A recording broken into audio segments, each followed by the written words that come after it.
needs to get on that, and he needs to get it. We got to have this resolved by noon. Well, I can provide the court to your copy of what we received. I think the files are there. You just have to. But you can't open them. You can't open them. You Right. can if you download a free software online to look at it. It's just like having, if it's a PowerPoint file, you have to have a PowerPoint on your computer. If it's a PDF file, you have to have it open.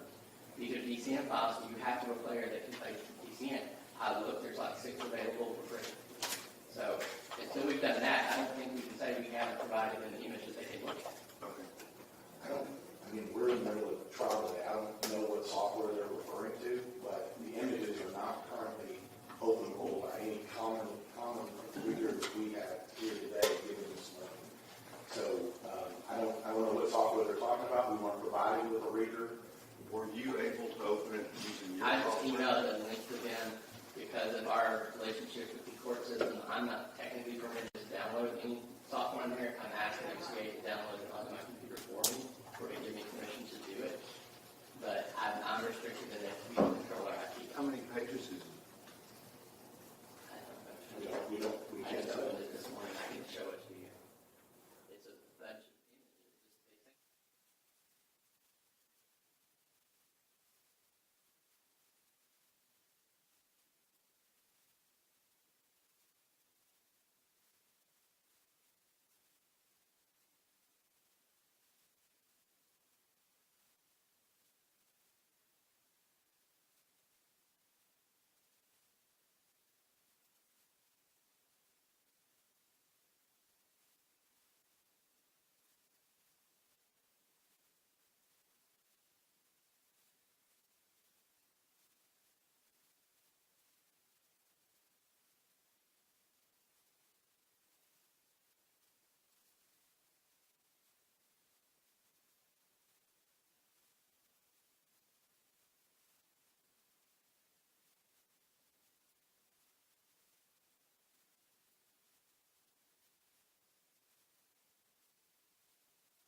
Good morning. Come up right here. Raise your right hand for me. Solemnly swear or affirm testimony given this cause to be the truth, whole truth, and nothing but the truth, so help you God? Yes, sir. Okay. Are you the witness that is potentially hearing impaired? Yes. Okay. First of all, watch that chair. It's kind of, okay? And as you start testifying, I'll tell you if you have to move the microphone up, okay? Counsel, this witness is hearing impaired, so if you wish to ask questions while she's testifying, please come up so that she can hear you. Okay? Thank you, Judge. Are you able to hear me? Yes, sir. Okay, all right. Just have a seat.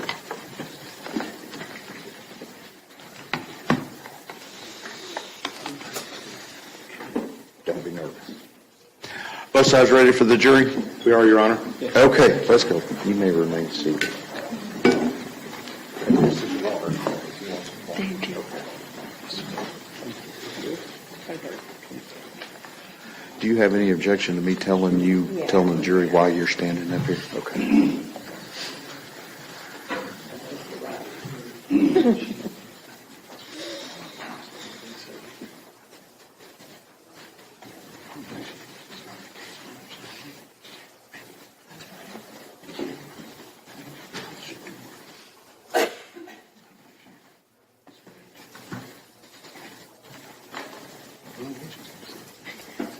Steve, stand to the side so that the jury can see. Yeah, that's fine. Or just right behind her. Right there. Okay.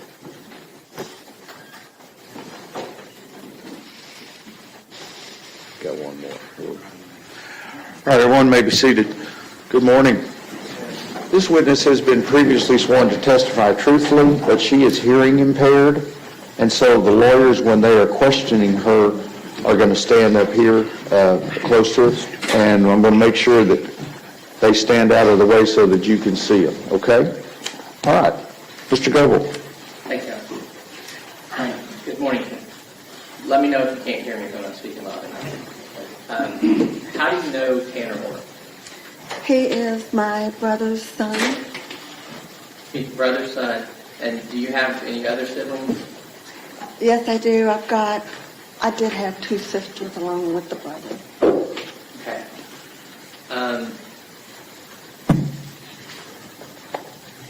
And who raised you and your siblings? I'm sorry. Who raised you and your siblings? My mother and my stepdad, but the three other siblings were mainly raised with their paternal grandmother for a while until I was born, and we went with my stepdad. Okay. And why were they with your maternal? With the paternal? Grandmother? My mother was an alcoholic, and she just didn't want them, the only thing I can think of. And when did your siblings end up leaving home? My oldest sister left at 16, my brother left at 13, and my other sister left at 15.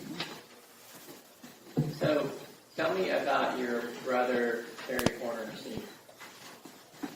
Tell you about Terry? Tell me about Terry, yeah. Terry left home at 13, and he started doing drugs at that time.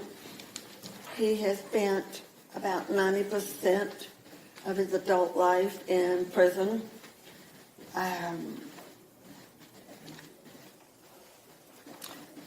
He molested me when I was younger. He threatened to kill me 3 different times, and he was not a very nice person. He beat my mother and stole money from her as well. Did he ever steal from other family members? Yes, from what I understand, he's stolen from both of my sisters. My ex-father-in-law was nice enough to give Terry a job, and he repaid him by coming back into the building that night and stealing all of the money and weapons that was in the building.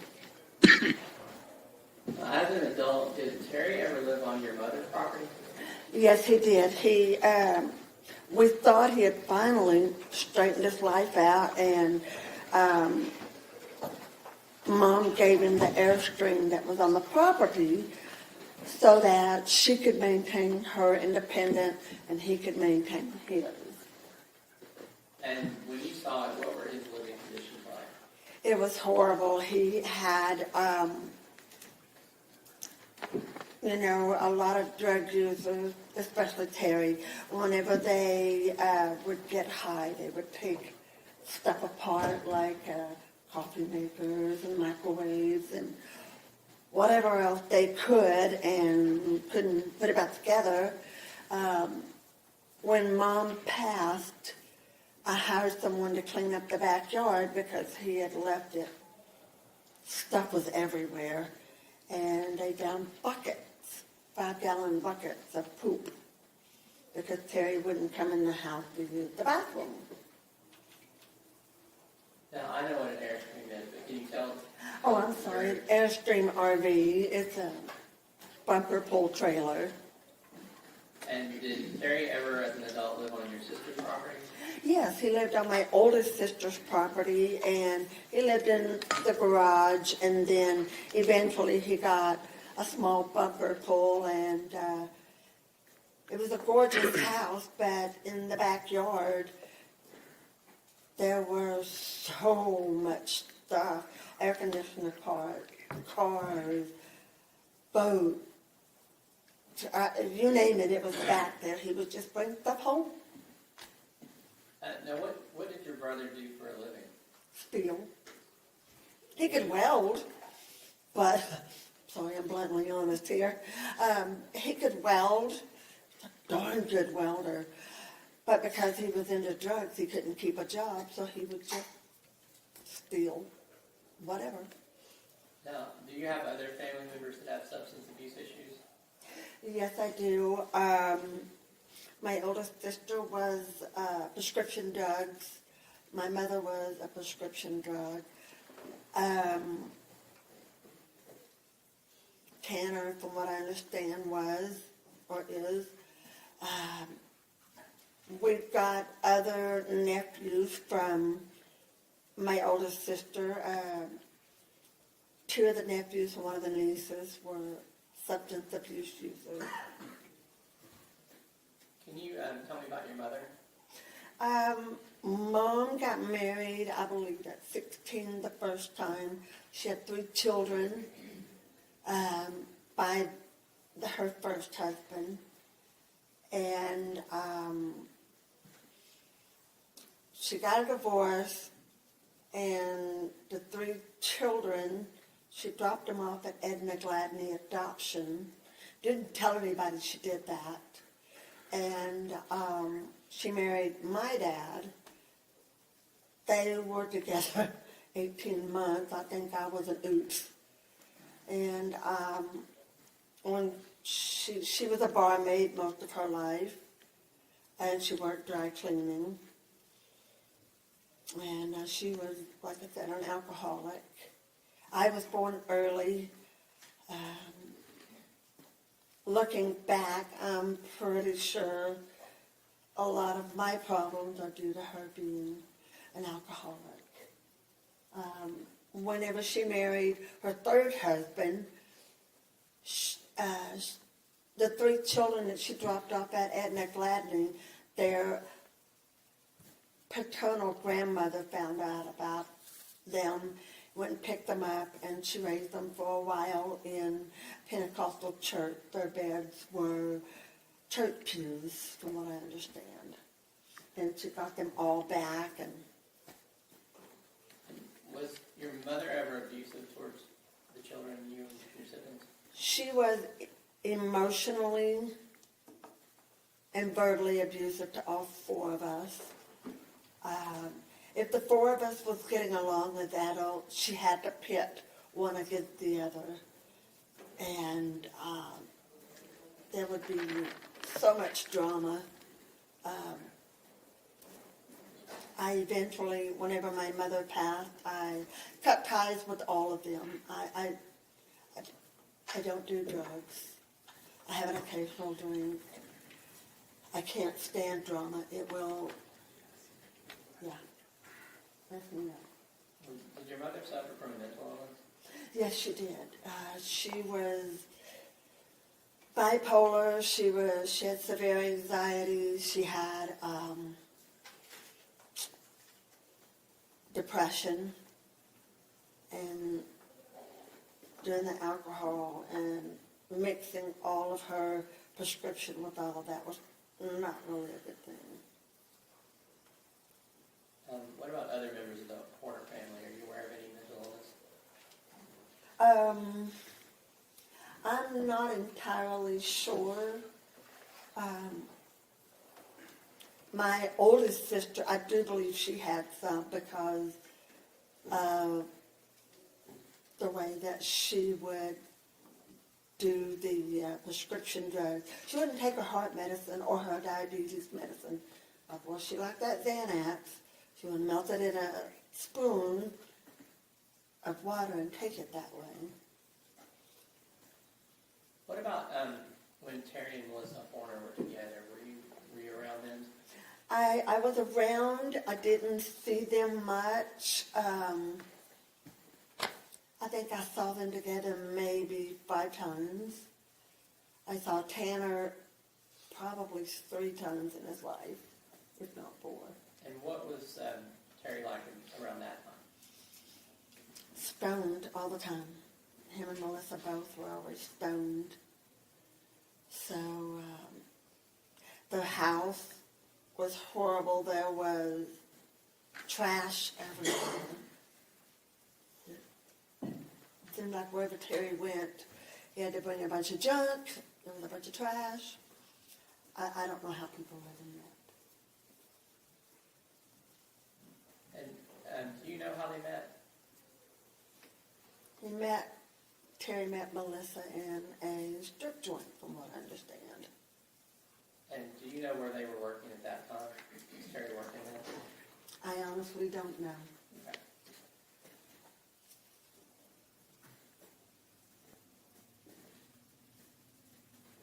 And you said you were around Tanner Horner 3 or 4 times. Was some of that when he was young? Yes. And who raised Tanner? His maternal grandmother did. Did you ever babysit Tanner? I did twice. Okay, and do you remember about what age that was? He was a baby the first time, and he was about 5, maybe 6 the second time. Can you describe what he was like at those ages? He cried a lot. It was like nothing you could do could stop. You could change his diaper, you could hold him, you could put him to sleep. At 5, it was like he wore his heart on his sleeve, and saying that, you could go, don't do that, and he would just cry.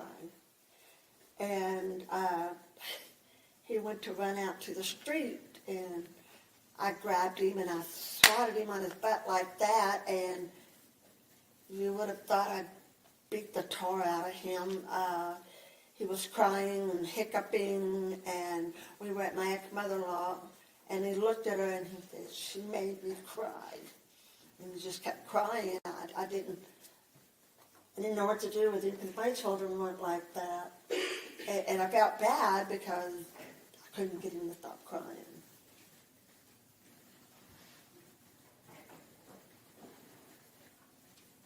Did you get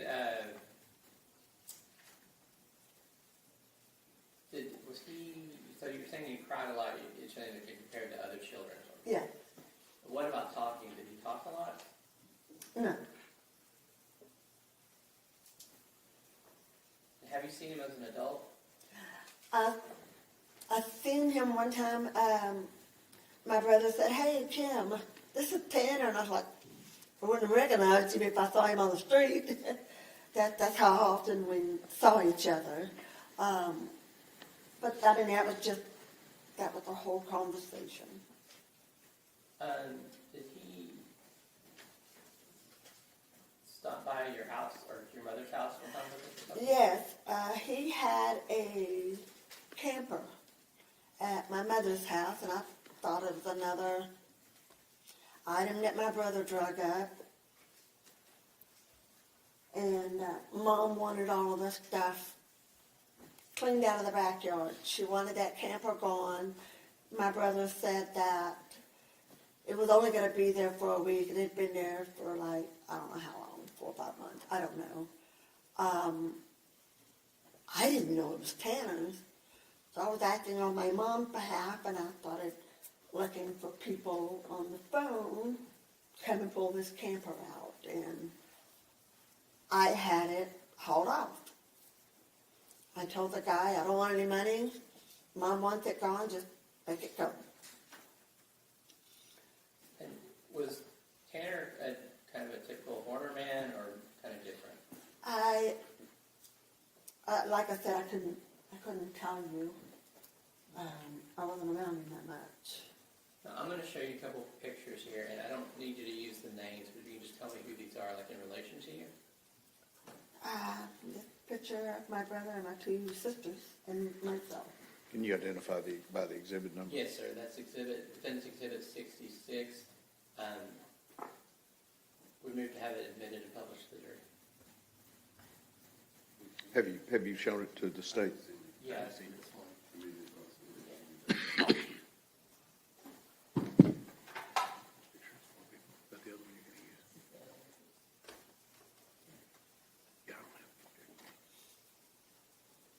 So you offer state, Defense 66? Exhibit 66, Your Honor. Okay, any objection? Judge, if he wants to admit 67 as well, no objection to that either. Yes, please. Let me You move to admit identify. 67?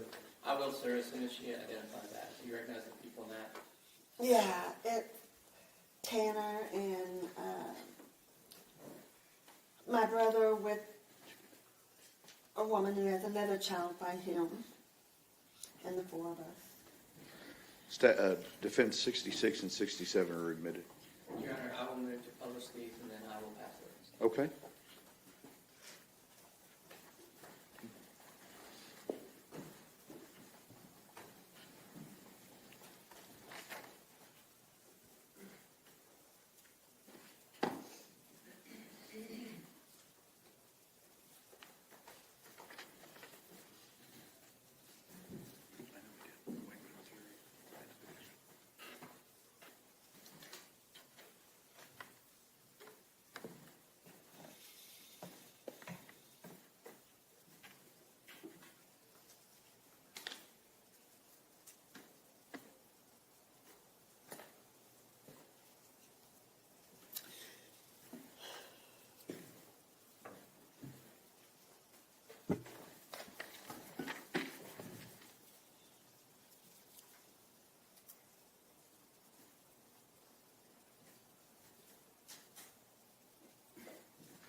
Cross-examination?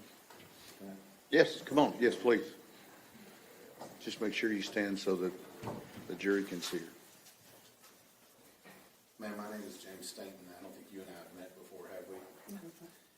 Can you hear me? Are we good? Yes, sir. Okay. Do you have are you able to hear low tones but not high tones? Is that you? It's all over the place. As long as I see your lips, I'm good. Okay. Well, I'm gonna make sure that we can talk, okay? Perfect. I don't have too many questions for you, ma'am. Okay, If you don't understand something or you don't hear something, you let me know. absolutely. Okay. Ma'am, I'm looking at this and you're talking a lot about Terry, your brother. Yes, sir. Okay. I And you don't said- tell many people he is. Okay, I can see why.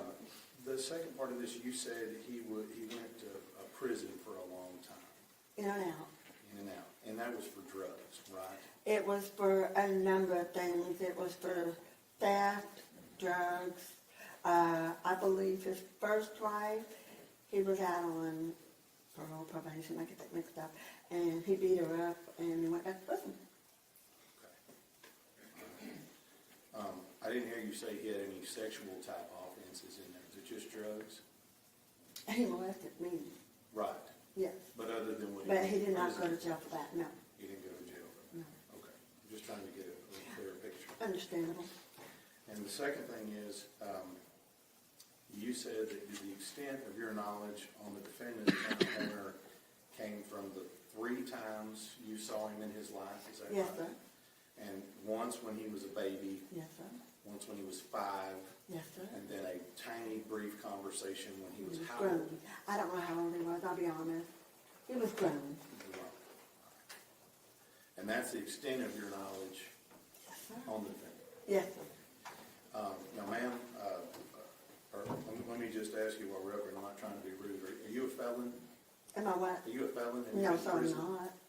And I think you said you don't do drugs. No, sir, I do not. You don't, okay.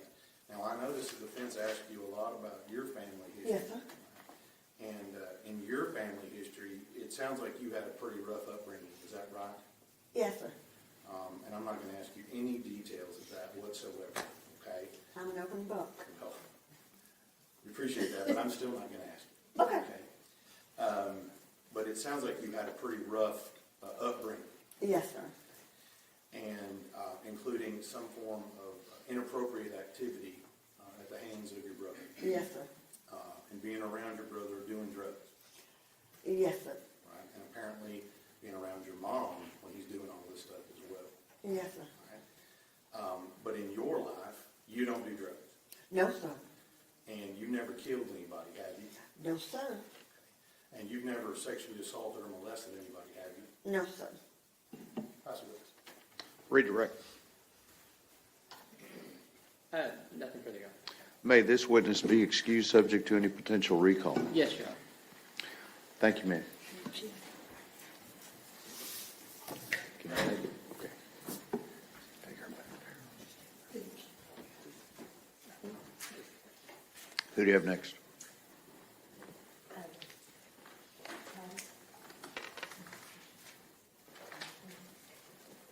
Miss Sullivan.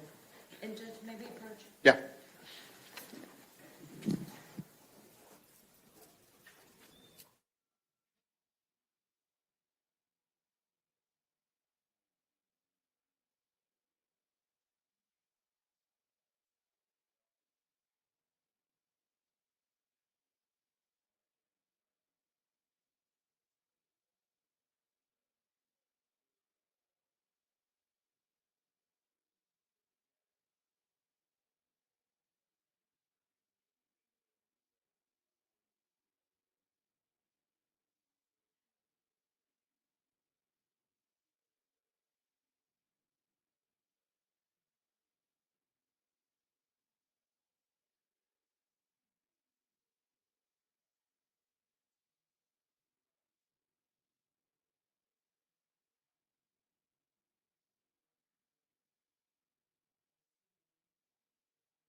Good morning. You would raise your right hand for me. Solemnly swear or affirm testimony given this cause to be the truth, whole truth, and nothing but the truth, self to God. Okay, have a seat right here. There's a rule of evidence in effect. It says you cannot be in court unless you're testifying, and once you have testified, don't discuss your testimony with anybody else, okay? Gonna need for you to speak up. Yes, sir. Very good, okay. Ms. Anderson. Ms. Sullivan, how are you? Hi. I'm all right. How are you? I'm doing well. Are you a little nervous about being here? Yes. Have you ever testified before? No. Ever been involved with anything like this before? Not to this. No. We are not going to refer to you by your first and last name. And just for your comfort, we have made sure that your face has been blurred out by the cameras, okay? Thank you. Ms. Sullivan, how do you know Tanner Horner? He is my second cousin. How does that work? My Y'all fall in the family tree. father's sister, Jackie, she's my aunt, and then his mother is my cousin, Melissa, and then Tanner would be her son. You had mentioned Tanner's mother. How do you know her? You said she was your She's cousin? my first cousin. Did you ever, did you know Tanner as a child? As a baby and a toddler, I babysat him. For how long did you babysit?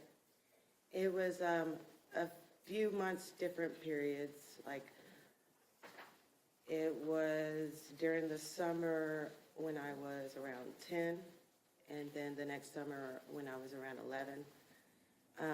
But then after that, I no longer babysat him. I understand that you babysat Tanner, but did Melissa ever babysit?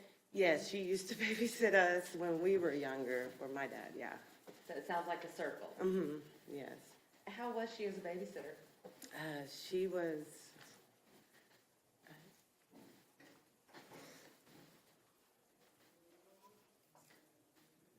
Is this difficult for you? yeah.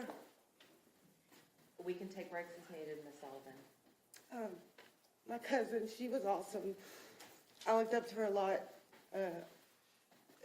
She was full of life then.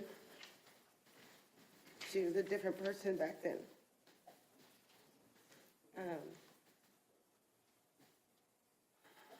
I met my best friend because of her.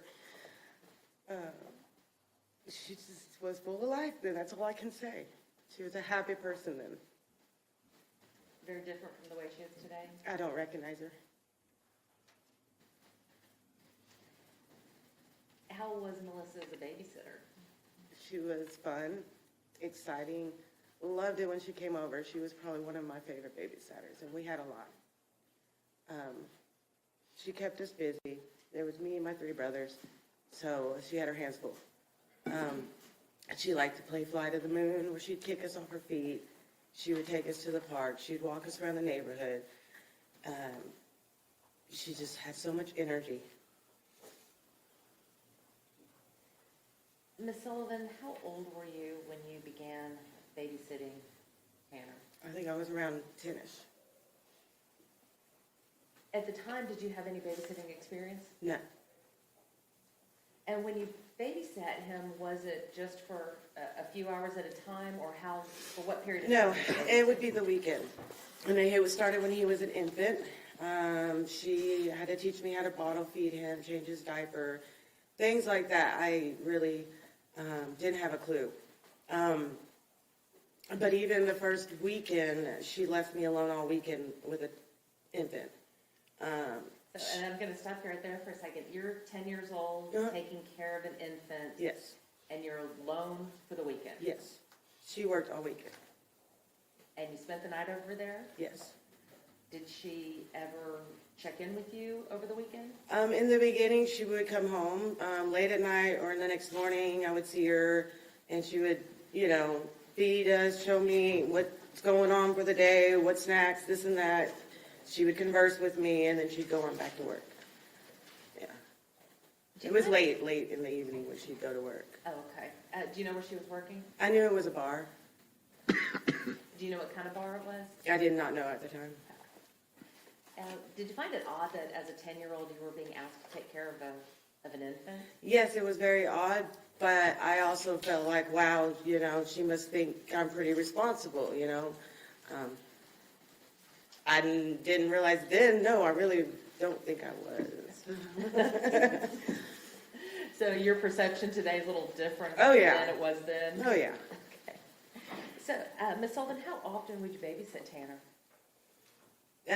When it was the summertime, it was pretty regular every weekend. You said that you would spend the night over there. What was the neighborhood like where Ms. Horner lived at the time? It was usually apartments, and she would always have that talk with me, because she would leave me money in case we wanted to go to the corner store and get things, and she would tell me, this isn't the safest neighborhood, you need to be careful, you need to watch your back, you need to be careful if you're going to go. She's like, I'd just rather you not go, but I understand if you want to get out, and if you want to take Tanner to the park, just please be careful. And I always would. I'd be really careful. I'd always be really nervous. The community was very scary. When Ms. Horner would leave you for the weekend, would she leave you everything that you needed to take care of Tanner for the weekend? Yes, and then some. And then some? What do you mean by and then some? Well, the following summer, he was more crawling around, potty trained. I would start babysitting again for her, and this time around, I had already been dabbling with. Well, we'll get to that in a minute. Okay. Did she leave you a well-stocked kitchen? Yes. Okay, so Snacks, food, drinks, instructions. She would leave numbers on the fridge for me to get in contact with anybody and everybody, including her. Yeah. So basically everything that a loving parent would leave for their child. Yes. When you babysat with Tanner over those weekends, did you know if it was, when you first got there, if it was going to be for the night or for the weekend? No, I knew it was for the weekend. What kinds of things would y'all do together, you and Tanner? Watch cartoons, play, eat, walk to the park, go to the store, lounge around. Now, you talked about what Ms. Horner was like when she was babysitting you. What was she like when you were babysitting Tanner? I'm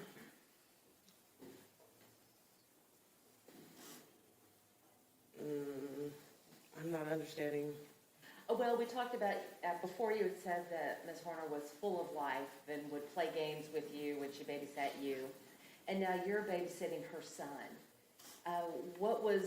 Was she still full of life at that time? Had she? Yes, but she seemed more stressed. Didn't have time. Always gone. Always seemed stressed. Yeah, but she seemed like she was always trying. Like she was always trying to get in a good face, and so she was always trying. Yeah. At the time, could you tell if she had been, was drinking or doing drugs? Yeah. So I'm not sure really how it came about, but eventually, yes, I did realize, yeah. And how could you tell? Well, basically the following summers when she wanted me to come back to start babysitting him again, and this time she was like, do you want cash as payment again? And I was like, yeah. And she's like, or do you want weed? And I was like, oh, well, yeah. That would be great too. So I had just gotten into that kind of area of stuff and things, and so. How old were you at the time? I was about 11, 12, yeah. Now, Before she started paying you with weed, she was paying you with cash. Were you well paid? Yes. Okay. Where was Tanner's father during all of this? I don't know. He wasn't there. I've never met him that I know of. Ms. Sullivan, when did you stop babysitting Tanner? So my father, we moved in with my mom when I was 13 on the south side of Fort Worth. And then I kind of got lost in the city life and wrong crowds. And I stopped talking to them. I didn't want to babysit anymore, you know. You had your other life Yeah, going on? yeah. Now, Ms. Sullivan, we talked about Ms. Horner as a babysitter, and we talked about her providing for you while you were babysitting her son. Based upon your observations of Ms. Horner and Tanner, do you think she was a good mom?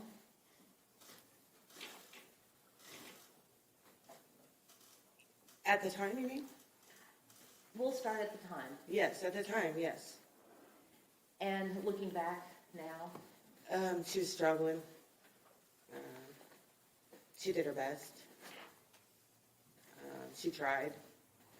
Yeah, like the desire was there, but the ability not. yeah. Ms. Sullivan, I want to talk to you now about Tanner, about your cousin. You said that he was an infant when you started babysitting him. So he was still in diapers? Yes. So you were the one that helped change his diapers and feed him and give him the bottle, Yes. and you helped putting him to sleep? hmm Where was he sleeping at the time? Was he in a crib or did he have his own bed? It was a crib. What kinds of things would y'all do together when you would babysit? Play with all the little kid toys. Watch a lot of cartoons. I would talk on the phone a lot. I was a teenager. We would go to the park. I'd walk to the store and get his snacks. Was he an active child? Yeah, he would have a lot of spurts of energy. When you say spurts of energy, give us an example of what you mean by that.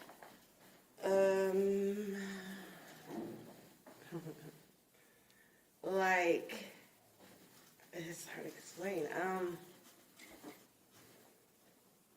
So my brother has ADHD, and he would get extremely hyper and excited. It was kind of like that, but as a little infant, if that makes, like a toddler, if that makes sense. But he would run around fast, speeding through, you know, and it's just a kid to me, you know.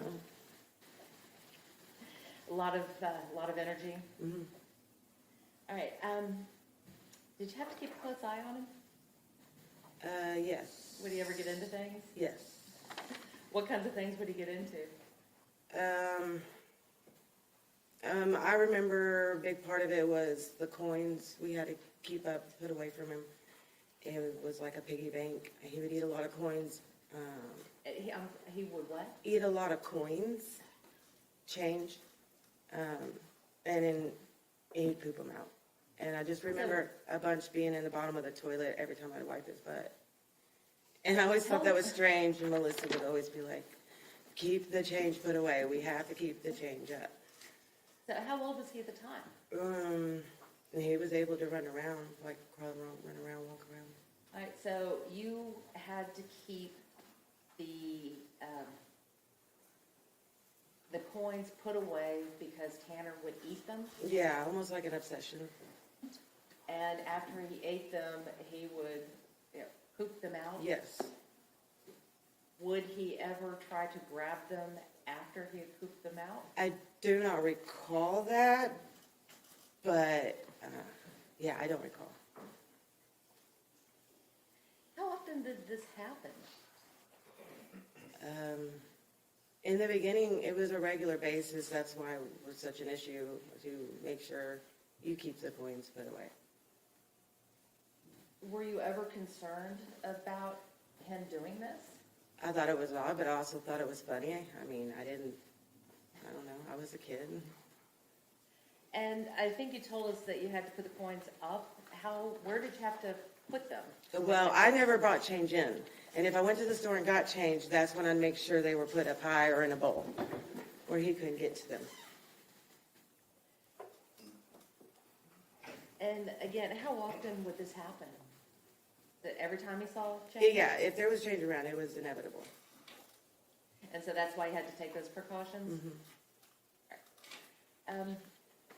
Ms. Sullivan, over the years that you babysat Tanner, did you have the chance to watch his personality develop?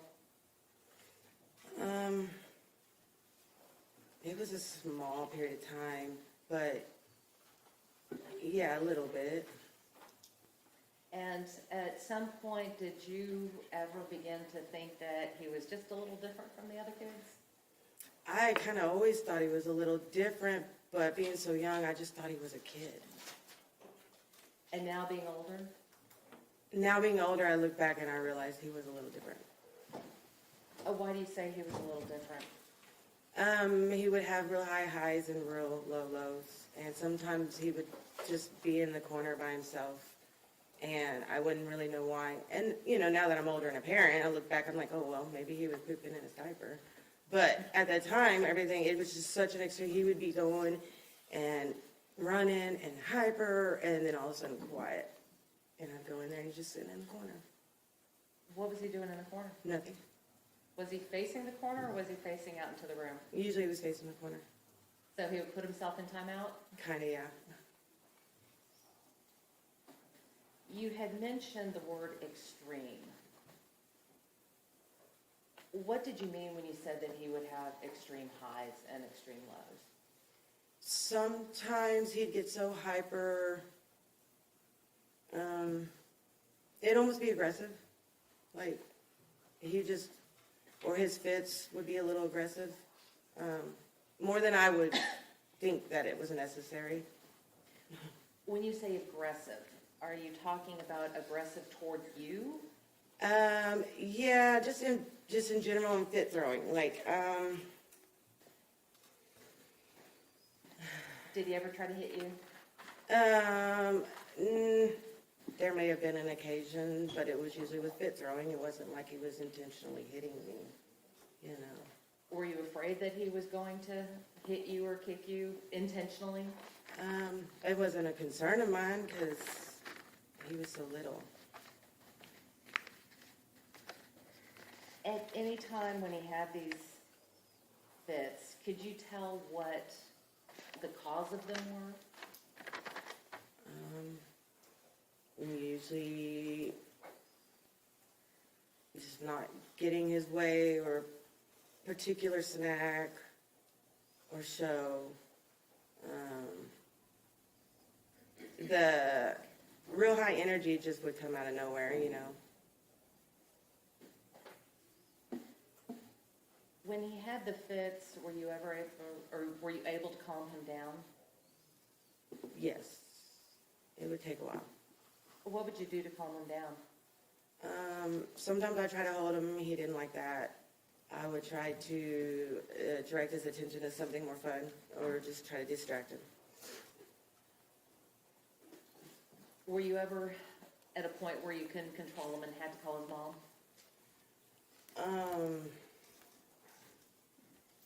There would be times I would call her, lots of times, because, like I said, I was young. I didn't know a whole lot. So I would probably call her in the beginning really 2 or 3 times a night.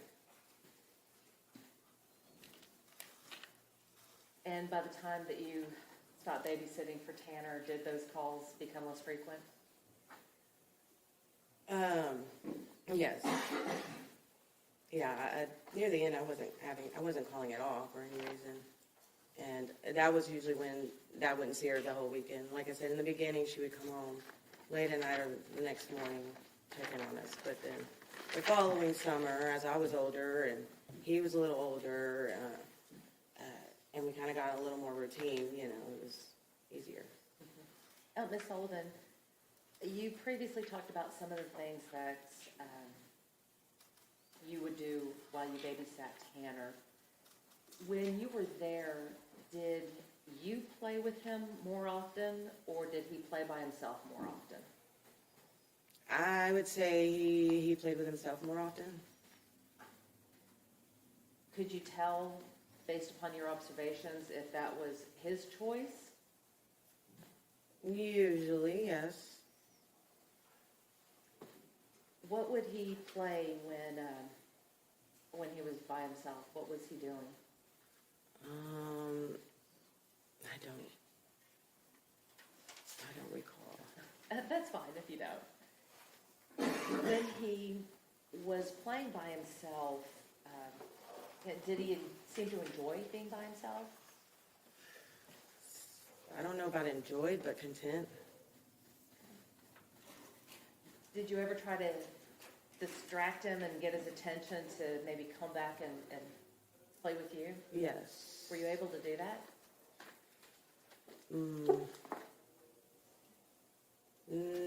Sometimes. What kinds of things would you do to try to get his attention?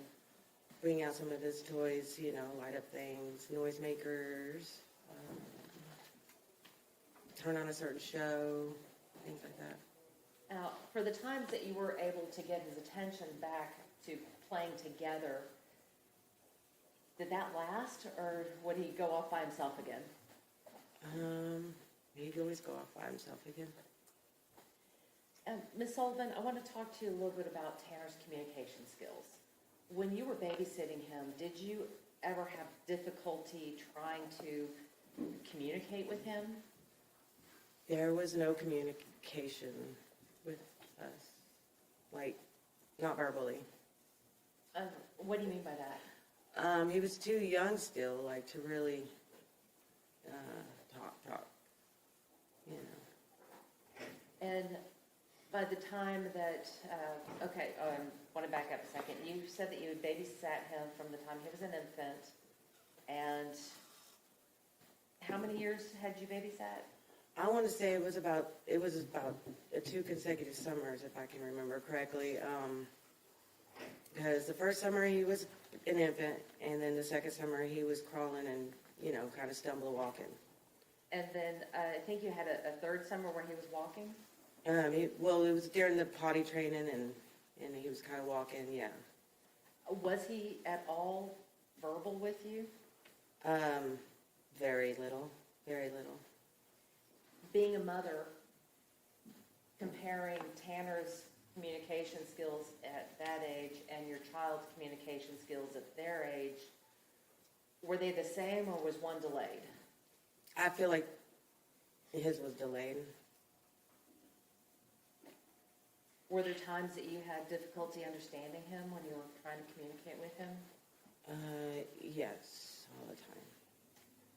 Now, Ms. Sullivan, looking back on your time spent babysitting Tanner, did you have fun?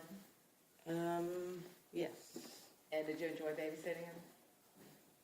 Yes. And why? Because it gave me a little bit of freedom, responsibility, cash in my pocket. Sometimes I'd get to see my cousin, At that time how would you describe Tanner as, would you say that he was affectionate, not affectionate, sweet kid, not a sweet kid? How would you describe him? He was a pretty happy kid. Yeah, he was pretty good, go-lucky, happy, joyful kid, it seemed like, yeah. Your Honor, may we approach? Yes.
everyone may be seated.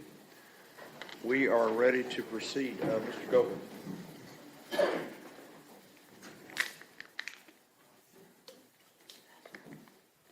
Oh, I'm sorry, Your Honor, I passed the I'm sorry, witness. Miss Anderson. I'm sorry. That's okay. Yep, done, pass the witness. Oh, cross-examination. Thank you, Your Honor. Ma'am, my name is James Stainton. I'm the district attorney for Wise in Jack County. You and I have not met before today, correct? Correct. And I'm just going to ask you a very few questions here. Okay. And we're going to let you get out of here, okay? All right. The last time you would have seen the defendant, Tanner Horner, would have been 1992? Yeah, I would. You want me to think of years? Hold on. Well, let me ask you a couple of questions. Maybe I can help you with that. Okay. You said here the last time you saw him, you were 10 or 11 years old. Is that right? Yeah, it was about 11, 12 was last. Hypothetically, if your birthday was in 91, right? You were Yes. 10, 11 years old. And the last time you would have seen him, that would have been, excuse me, if your birthday was 81, you would have 81. seen him in 92 or 93. Yeah, yeah, Is that accurate? that's about average, yes, sir. So that's the last time you physically laid eyes on him was in 1993? Yes, sir. Okay. And that all that you did as a 10 or 11-year-old was babysitting? Yes, And all of your memories and things that you're being asked about today, about his communication skills, all of these other things you're asked about, that's from 1993. yes. Let me ask you this. You indicated a little bit here that I think you said you had wrong place, wrong time, or associated with the wrong people at some point. Is that right? Yes. And I'm not going to get into that, but let me just ask you, did you ever kill anybody? No, Did you ever kidnap anybody? no, Did you ever sexually assault a child? no. That's a witness. Redirect. No, Your Honor.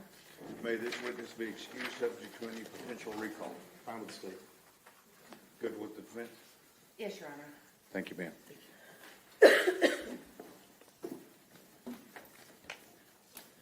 Who do you have next? Your Honor, Dr. Speck. Come up, please, sir.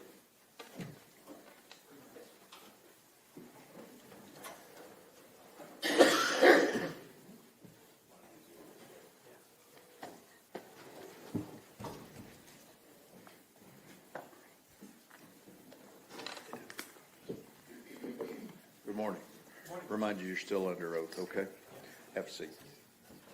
Ladies and gentlemen, this witness has been previously sworn to testify truthfully. Mr. Goby.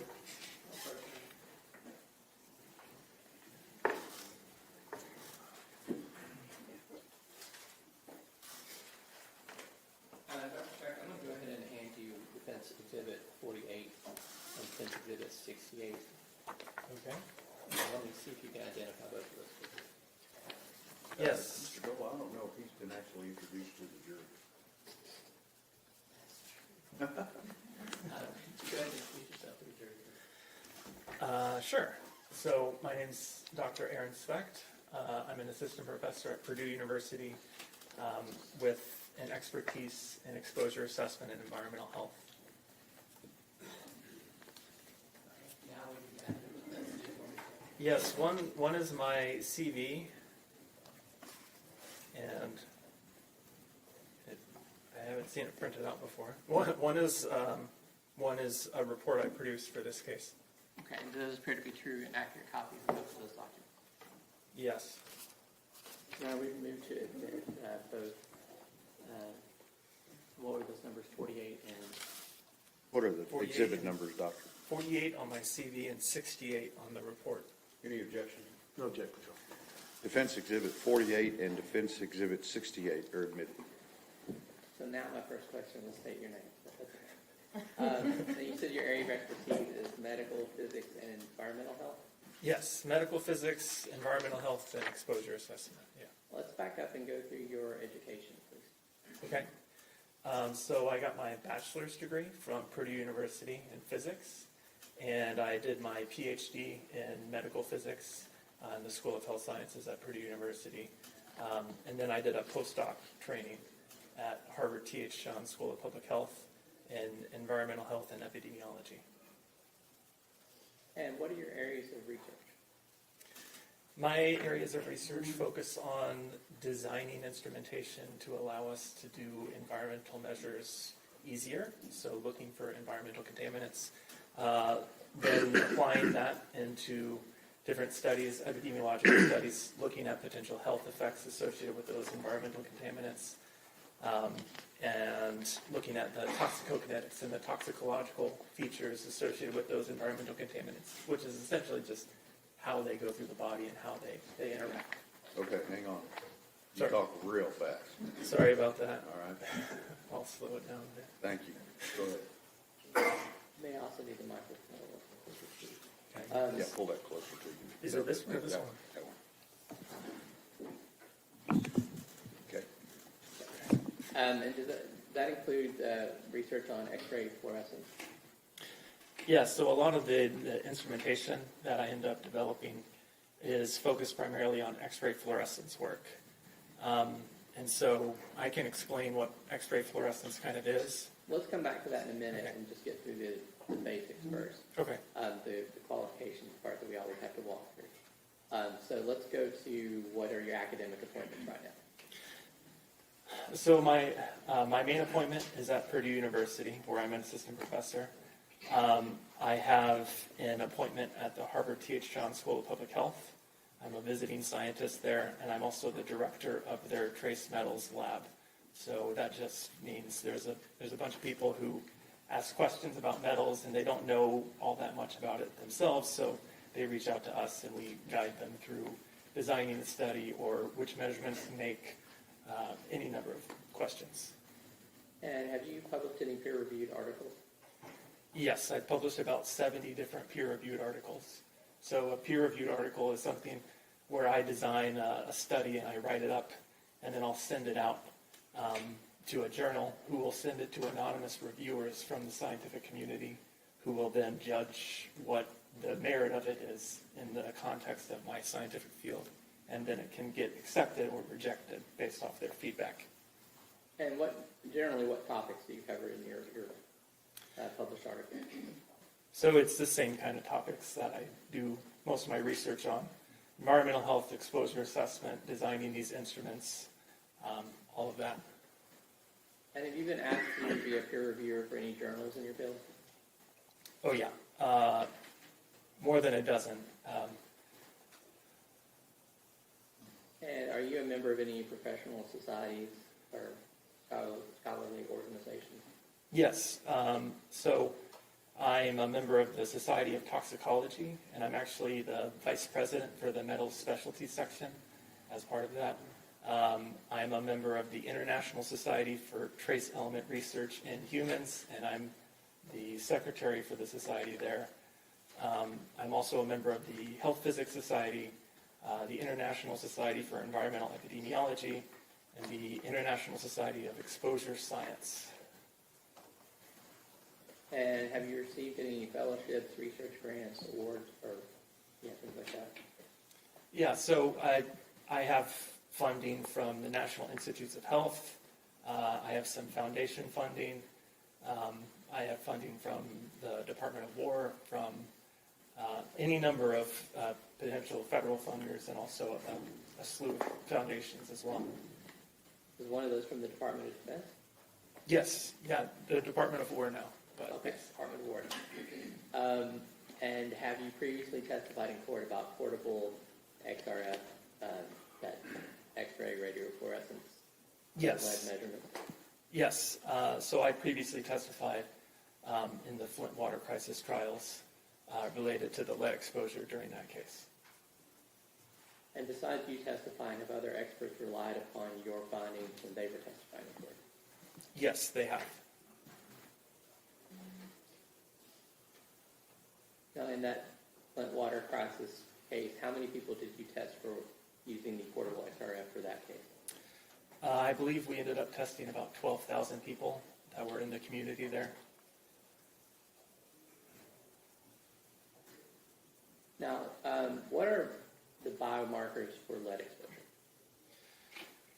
So the biomarkers that are traditionally used for lead exposure would be like blood. And you probably are familiar with this. If you have kids, they would get a blood screening, and a blood lead level would be given. This is actually a fairly recent measure of what people have been exposed to, because when lead goes into your body, it actually is going to dissipate fairly quickly from blood. The blood is just a car that transports it around the rest of the body. But when it goes in your body, it looks a lot like calcium. And so that's how it does all of these bad things in the body, is it hijacks places that calcium would ordinarily go. So it will pass through the blood-brain barrier and do stuff in your brain.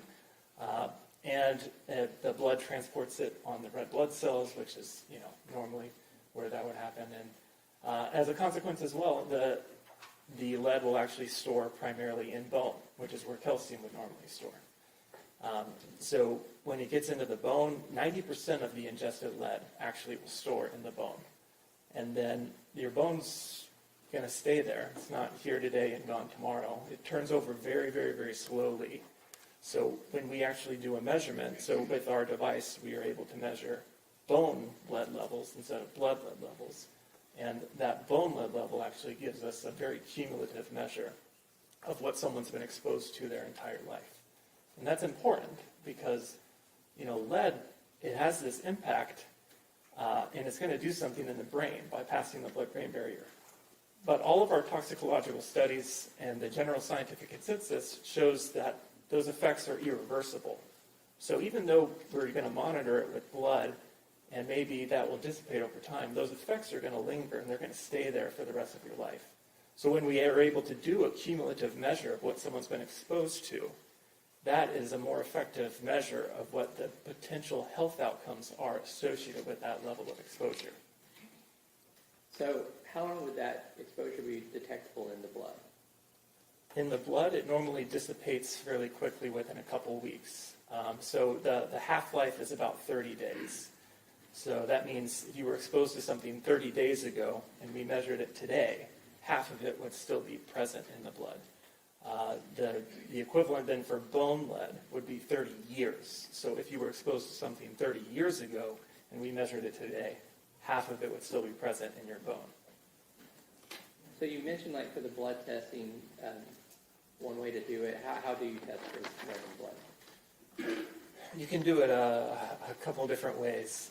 They're really technical analytical chemistry techniques. So one is inductive coupled plasma mass spectrometry, which essentially you digest the blood and you send it through a plasma flame, and then it goes through this magnetic quadrupole system, and it looks for mass to charge ratios, and it identifies a given isotope of lead. The other one, which is much more commonly used because it's much cheaper, is anodic stripping voltammetry, which is, they have these little kits. They call them the lead care kits, and you can drop a piece of blood onto it and then stick it in, and it'll give you a result in about 5 minutes. And those are typically used by health departments when they do your kids' screening. That's what they'll use. What about bone testing for lead? How does that done? Bone testing for lead is always done using X-ray fluorescence. The alternative is we do a bone biopsy. But with the X-ray fluorescence, we can do it non-invasively. So what we do is we have some kind of X-ray source, and we put that on the shin bone. And what it's going to do is it's going to send little X-rays into the bone, and each of those is going to interact on an atom-by-atom basis and make those atoms give off signals that are specific to whatever elements they are. And one of those elements happens to be lead, and we can go back and track it, so see how much lead is there, and then relate that to a concentration based off some normalizations we do for the particular physiology of a given person. So you're talking about one of the elements. What are some of the other elements you might look for with that same technology? We can look at iron and zinc and some other toxic elements like mercury, arsenic, and cadmium.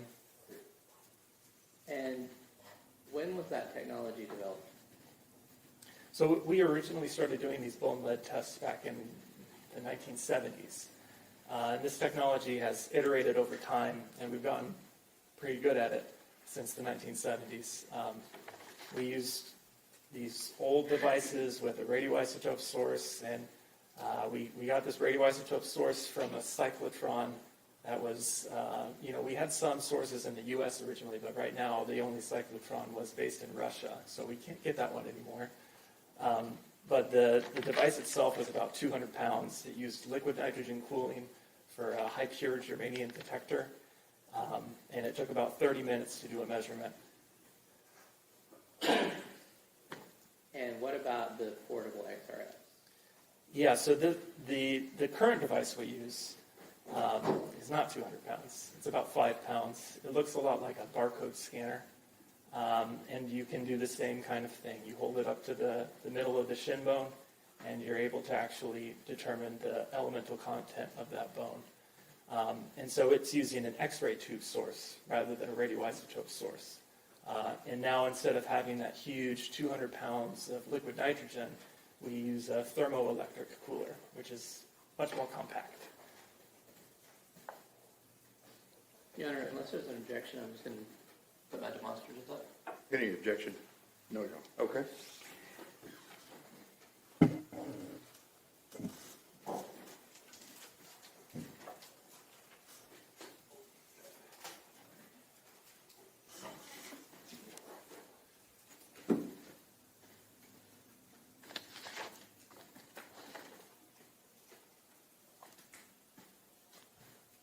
Okay. So you kind of described these pretty well already, but what are we looking at here? This is the previous iteration of the X-ray fluorescence devices. So you can see the big liquid nitrogen dewar there. That's where all the liquid nitrogen is stored.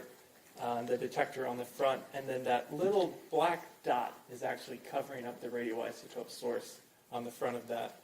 And these took about, again, 30-minute measurements. We used these pretty extensively in the 90s and early 2000s with a whole bunch of different cohort studies of lead.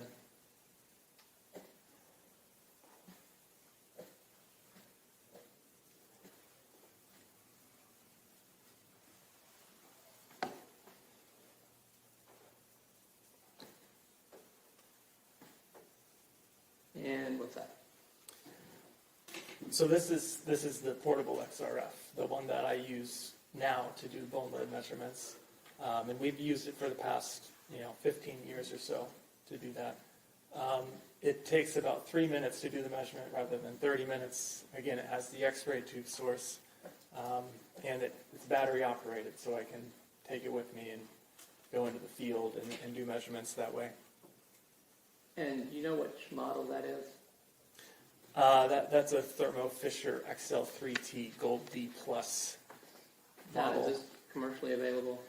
This is a commercially available device that is traditionally used in industrial settings like mining, but we've adapted it with our research so that we can use it for these types of settings. We basically changed software slightly so that it's able to collect and stay stagnant in a particular mode that gives us the readings we want to see for our bone lead measurements. You said the software, so they're like 5 pounds. This is controlled by software. This isn't you just pushing buttons or anything. No, so the tablet you can see on the device actually has a firmware loaded up, so it has, like some kind of operating system, and you can go through and make adjustments to the system through that. So you're adjusting the settings. You're not building something from scratch. Correct. Okay. And how do you get the data off of that? So the data is stored locally on the device on a hard drive there, but you can also get it off the device using a USB cable and plugging it into a computer. So when you take your measurement, you're able to look and see what the data is on the device? You can see the data on the device. Yes, that is correct. And are there any studies or anything to show that the portable XRF model that you've used is accurate, is as accurate as previous generations of XRF? Oh yes. So we've done dozens of different studies looking at, human in vivo studies where we actually looked at this portable XRF versus the one on the previous slide with the huge liquid nitrogen tank. We've done studies of cadavers where we were able to actually do the measurement and then section off a piece of bone that we would then analyze using a chemistry lab. We've done this in wildlife studies and any number of different settings where we've actually validated that this device is measuring what we think it should be measuring. Okay. Let's dumb that one down for just a little bit. So if you're wanting to know if the new thing you're trying to measure with, say you get a new plastic ruler, and you want to know if it measures the same as your old wooden ruler. Yeah, You're comparing what measurements you get with the wooden ruler to what you get with the plastic ruler, right? correct. So Yep. you use the old generation and said, what readings did it get? And then use the new generation and see what readings it gets. And if they're the same, that's kind of what we're talking about. Yep, that is effectively the exact thing we're doing with this. So like somewhere in the world, there's a rod that tells you what a meter actually length is. And every other meter stick in the world is supposed to match that. Yes, Okay. So, but you went further than that and you actually took cadavers, measured them with this, cut a piece of bone out of it, for just in layman's terms, yep, dissolve that and saw how much lead was in it and see if that matched. yes, Okay.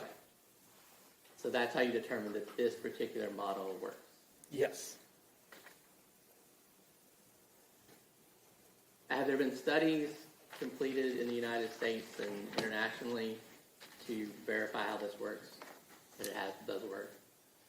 Yeah, so I've done many studies in the U.S. At various universities, Duke University, Harvard University, Boston University, Medical University of South Carolina. I have a study actually at University of Texas, Arlington. And yeah, I have dozens of studies there. On the international stage, I've done measurements in 14 different countries, including Iraq and India and China. I've taken this with me all over the world. Now, I put some images up of kind of different places, and this demonstrated how you actually would use it. And we're talking about the tibia bone. Is that the bone we're talking about, the front of the leg? Yes, yeah, that would be the shin bone, yeah. So with the portable one, I guess in that middle photo, you see with the portable one, you hold it for 3 minutes, and then the one in the background, you would actually have to be... You'd be like strapped to the chair 30 for minutes. 30 minutes. Okay. And it was very difficult in that study because we were trying to measure kids, and we watched one movie probably 300 times. Try to get them to hold still? Yeah. Okay. So does the FDA approve using the model portable XRF on humans? Yes. And how is that done? So it has a 510K clearance, which is essentially saying it's substantially equivalent to something of equal risk. And is this use of the portable XRF for bone lead measurement recognized by the Center for Disease Control?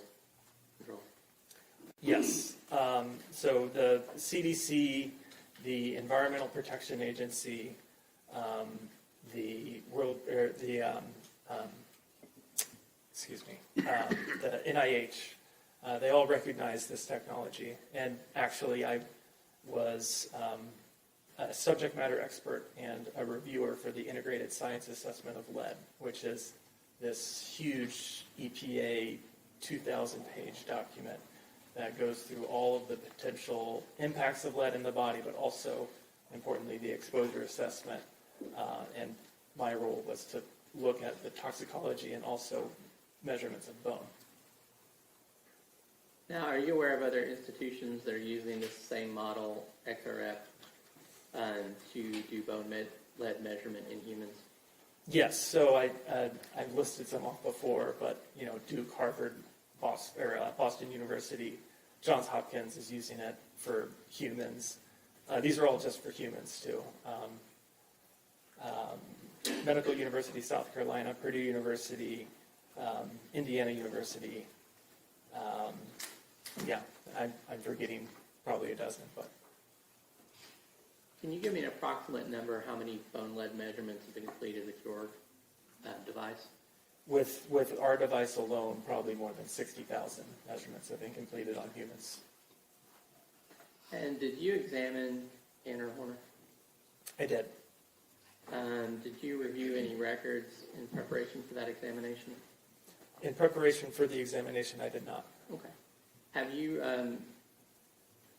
reviewed any records that would reveal potential sources of lead exposure for Tanner? I believe I saw something that he had some lead paint exposure potentially. And then I heard the testimony this morning about him eating coins. That's problematic for lead exposure. Well, let's go ahead and skip to that, and tell me about how people get exposed to lead. Normally, people get exposed to lead through a variety of routes. You can have inhalation, ingestion, or absorption. So primarily inhalation and ingestion being the principal sources of potential exposure. If you think back into the 90s when we had lead in gasoline, we were all exposed to a lot of inhalation sources of lead as everyone was driving cars around that was putting it in the air. I'd say nowadays most of the higher sources of lead are from lead paint or ingesting lead as a kid. And again, this kind of goes hand in hand with the toxicology of it. So when a younger kid gets exposed to an amount of lead, they actually have a greater percentage of having that actually taken up in the body. So the coins went through his body, and maybe some of it came off, but most of it hopefully went through the rest of his body. But that some of it that came off was taken up in the body very, very easily because of his age, versus an adult who would have probably half the amount would actually get taken up in the body. And that goes with a lot of things, and nutritional needs and whatnot, as a growing kid.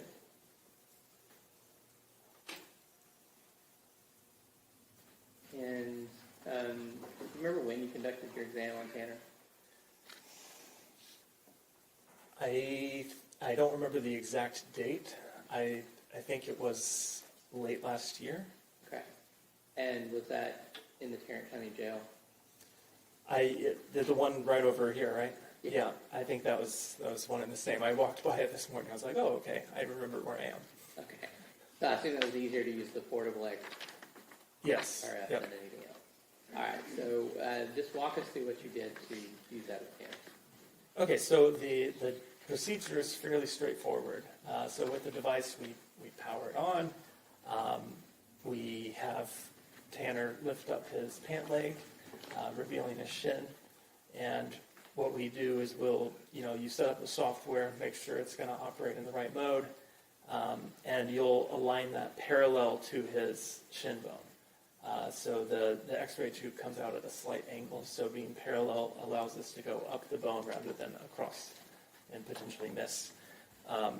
Then when we have it placed correctly, we energize the device, and we essentially just stare at each other for 3 minutes while the device collects its data.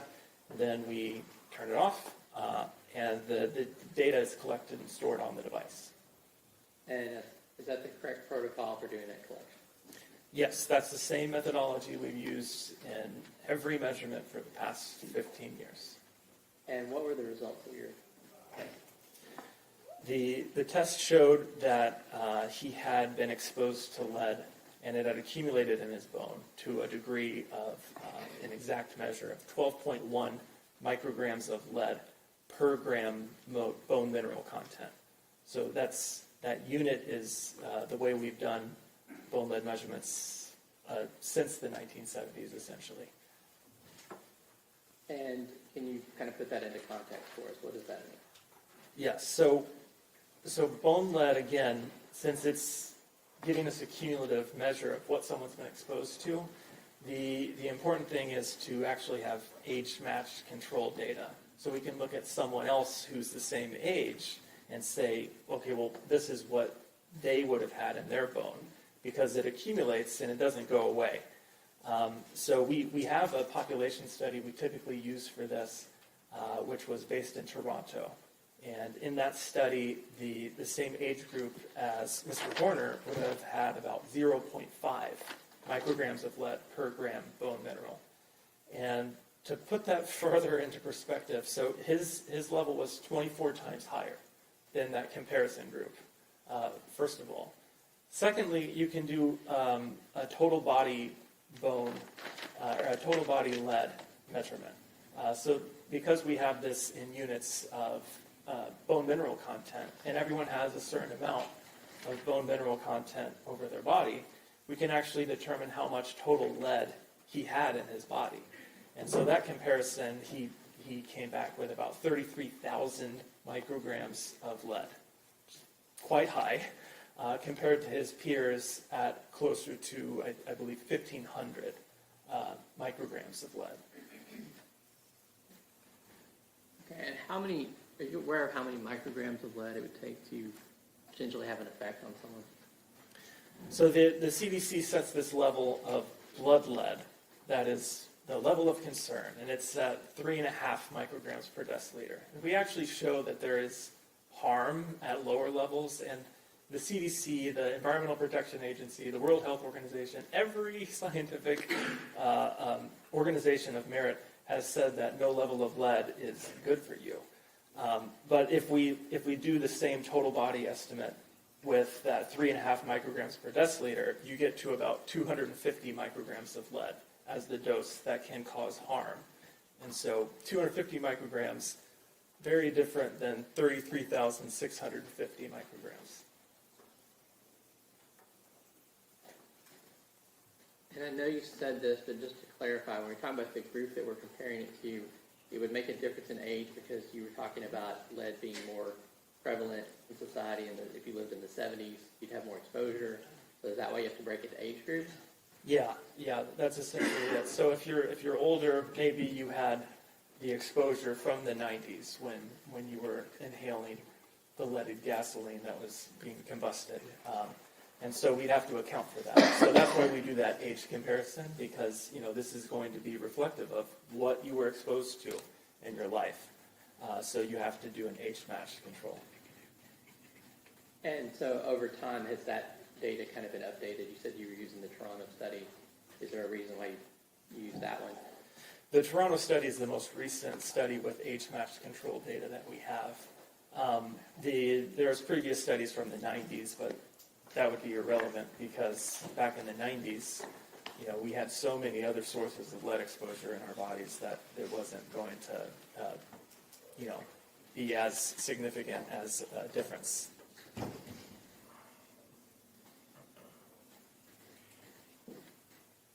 And so, to summarize, what is your opinion to a reasonable degree of scientific certainty? So my opinion is that Mr. Horner experienced a significant amount of lead exposure that would have impacted his health, and particularly his neurological health. I'll pass the witness, Your Honor. Cross-examination. Thank you, Your Honor. A couple of questions about, Dr. Specht, about this particular device that you're using. It's called a XL3T Gold, is that correct? Yes, that's And correct. it's made by Thermo Fisher, Yes. okay? And this particular device, and you said that you had some FDA, what was the number you used on the FDA? 510K. And what do you have from Thermo Fisher giving you authority or direction in using this on humans? So Thermo Fisher doesn't market the device for these types of tests. We actually do the modifications to the device to allow it to be able to be used on humans. So Thermo Fisher doesn't actually have the approvals needed to go through that process. So the manufacturer of this device does not approve this device for use on humans, is that correct? They only have it for the billions of dollars they make for mining and whatnot. I'm going to ask you again. They don't approve it for use on humans. They do not sell it for that purpose, no. Now, as we talked about this, you indicated that your final opinion is that Mr. Horner had a significant lead exposure. Is that correct? Yes, that's correct. And you talked about the coins being an issue, right? Yes. And as part of your review for this case, Can you point to anything in his medical records where he had some form of lead toxicity? I'm not a doctor, and I did not review his medical records.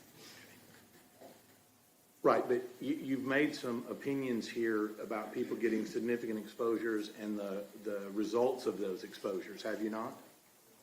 Yes. Okay, and with regard to that, if somebody has lead toxicity at some point, that's something that's going to be needed to be treated by a doctor, right? Not necessarily. So we have a couple treatments for high lead exposure. And primarily the one treatment we use often is called chelation treatment. And so this is really the only intervention we have when it comes to high levels of exposure. And so chelation essentially would go into the blood and it would pull out any amount of metals, just general metals though, it's not just lead. So they only use it in cases where there's really high exposures. But again, that focuses primarily on the blood. And you don't have anything that you can point to in Mr. Horner's history wherein he received any type of chelation treatment? No, I cannot. And you would have said that at some point he received I'm going to make a presumption here, you help me with this, a pretty high dose of lead at some point in his childhood, is that right? Yes, he would have had to have had some exposure to lead during his childhood to accrue this amount of cumulative lead dose. Now, you said some exposure. Now, I'm looking at your numbers here, and at 24 times higher, that doesn't seem to me to be just some exposure. That seems to be a pretty massive exposure. Yes, that would be a pretty massive exposure. Okay. And I know you're not a medical doctor, but a massive exposure like that, is that potentially lethal? If it was all at once, it could be, but the lethality associated with blood lead levels varies quite a lot by individual. So I've reviewed some cases before where individuals have had blood lead levels of greater than 100 micrograms per deciliter, and they still haven't passed away yet. Okay. So these numbers that we're talking about here, you said that his level is 12.1 micrograms, and what it should be is 0.5 micrograms. Is that right? Yes, that's correct. And that's where you get that 24 times or 2,400% number. Yes. Right. So one of my questions to you is at that level, how is it that Mr. Horner is still walking around and not having some effect from that? How is that possible? Well, I'm not claiming that he doesn't have any effect from it. He does have an effect from it. But at that level, at that massive a level that we're talking about, how is he still alive? So there's levels, there's scales to the amount of exposure needed. The dose is what's really dependent, and when the dose happened over time. Again, the lead is going to come into the body and it's going to have some irreversible impacts, but the lethality of it is really dependent on how fast that happens. Okay. And you said something about you tested a bunch of people in Flint that had a water crisis. Mm-hmm. Yes. Is that right? Yes. Were they as high as Mr. Horner at 12.1, or were they lower as an average? I don't have the numbers right in front of me, but on average they were lower. Okay. So the people in Flint who drank from all that contaminated water for, I would assume 30, 40, 50 years, is that right? Potentially? No, the Flint water crisis was they did have lead pipes, but they swapped the water source, and that led to a huge amount of leaching of lead into their water system. Right, and these people were exposed to it for a fairly long period of time, were they not? Not that long, not 30 years or 10 years or even 5 years in some cases. But their levels were lower than Mr. Horner's. Yes. Now, what I'm trying to figure out here a little bit is you said something about, and I'm not a scientist, I'm going to have you help me here. Yeah. is that he had a total lead amount of 33,650 micrograms in his body. Yes. And I want to talk about that number. Okay. You're telling me that there is that many micrograms physically located in his body? Yes. Integrated into his bone. Okay. So let me just put this on a scale and ask you, 33,650 micrograms. I'm not a scientist. Is that I mean, I'm just looking at something here. Is that a cupful? No. Okay. And in fact, do you know the conversion to grams? How many grams that would be in his system? 0.03. 0.03365? It'd be 33,000 times 1 e to the minus 6. So, yeah. I'm going to trust you on that. I don't know if I trust myself on that, but All right. So I guess my question is 0.03 grams. So if we were to extract it all out of his body, 0.03 grams, I mean, is it as much as this right here? Is that 0.03? How much is 0.03 grams? it doesn't seem like very much. But again, this is something, we ingest a lot of it, and maybe a lot of it's going to pass through our body. But this is stuff that's actually been incorporated into our body. And so it doesn't take all that much to cause harm. And in terms of the toxicology of this, we know, so this was actually just the bone content. But the bone content, you're not super worried about the bone content. In toxicological studies, we have shown that the bone is a good corollary for what is actually in the brain as well. So we can use this as a determining factor. Okay, well then his brain was exposed to this amount over some amount of time as well. And that's more impactful. Right. I'm just trying to figure this out. I'm trying to figure out how much is it. I mean, 0.03 grams, is that like a BB?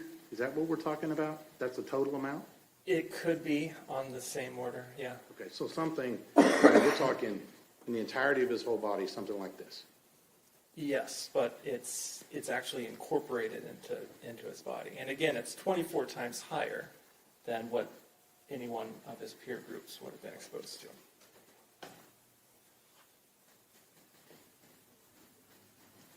That's what was wrong. Redirect.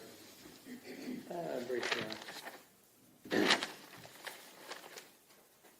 So you mentioned before that, I guess, the CDC, the EPA, the Department of War, Duke, Johns Hopkins, I think you said the Medical College of South Carolina, Purdue University, a bunch of places do use this portable device to detect bone lead injury.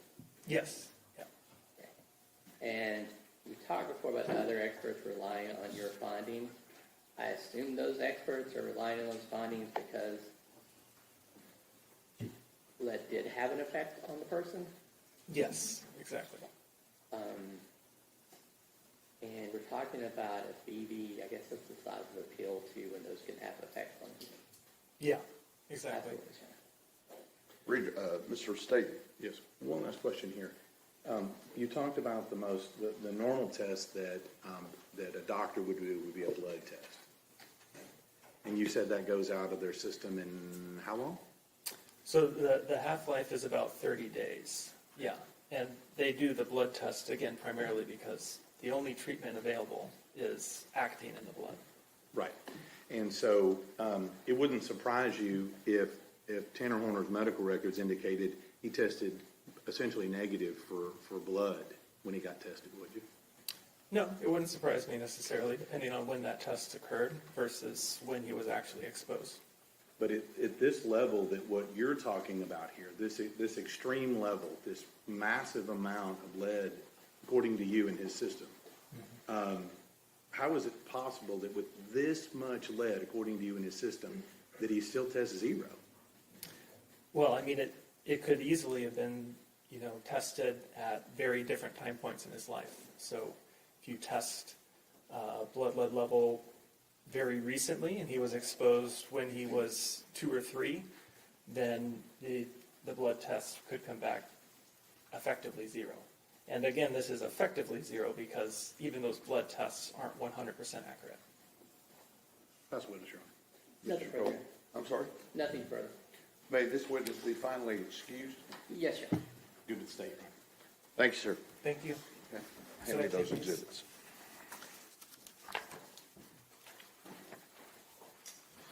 Okay, we're gonna get lunch on the way for you, okay? And so, enjoy it, and we'll see you back this afternoon, okay? All right?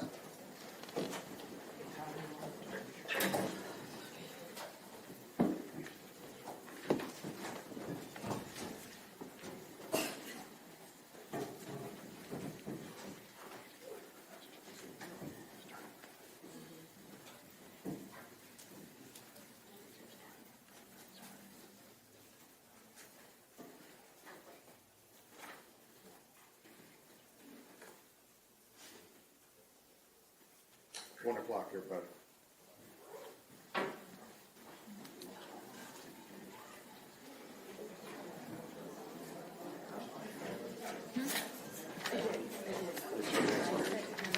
I mean, I couldn't ask anybody.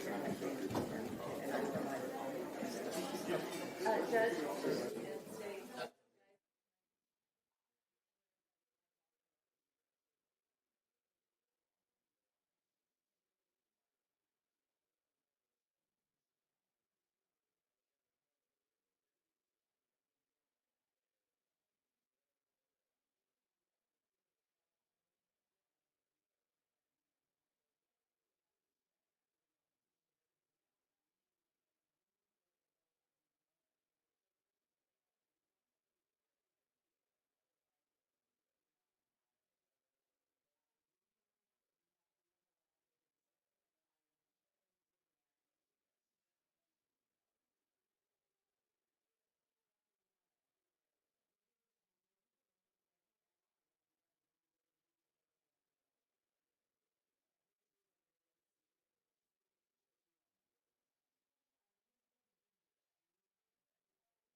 and used to live in Texas.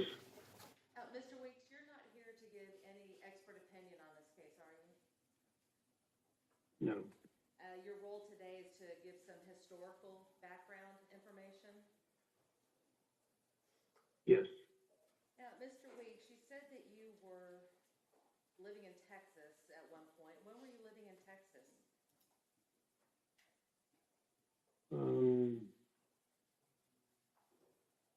From approximately, I lived there for about 25 years, so that was approximately 1982 until about 2004. When you were living in Texas, well, let me back up. You had said that you were a licensed therapist. What does that mean? In Texas, my license is a licensed professional counselor. I'm licensed in Texas now. In Ohio, a licensed professional clinical counselor is somebody who is licensed by the state to provide therapeutic services to people. When you were living in Texas, did you have the opportunity to work at a place called First Choice? Yes. Please tell the jury what First Choice is. First Choice was located, I don't think they're there anymore, on East Hemphill Street in Fort Worth, Texas, near downtown. There, we provided services to families affected primarily by drug and alcohol abuse. Commonly, dual diagnosis was present, meaning there was both drug use of some sort as well as a mental health disorder such as maybe depression. Our program specifically was residential, and families were there, so it was common for the women, I can't remember there ever being any men that were the primary clients there, would be there with their children. How did you get involved with First Choice? After a therapist is licensed, or in this case, I wasn't yet licensed, they have internships in which they work, and they can add to their classroom knowledge with clinical real-world experience working in a facility like this. When were you with First Choice? The early part of 1999, approximately February to August of 1999. And Mr. Weeks, I want to ask you a little bit about the intake process at First Choice.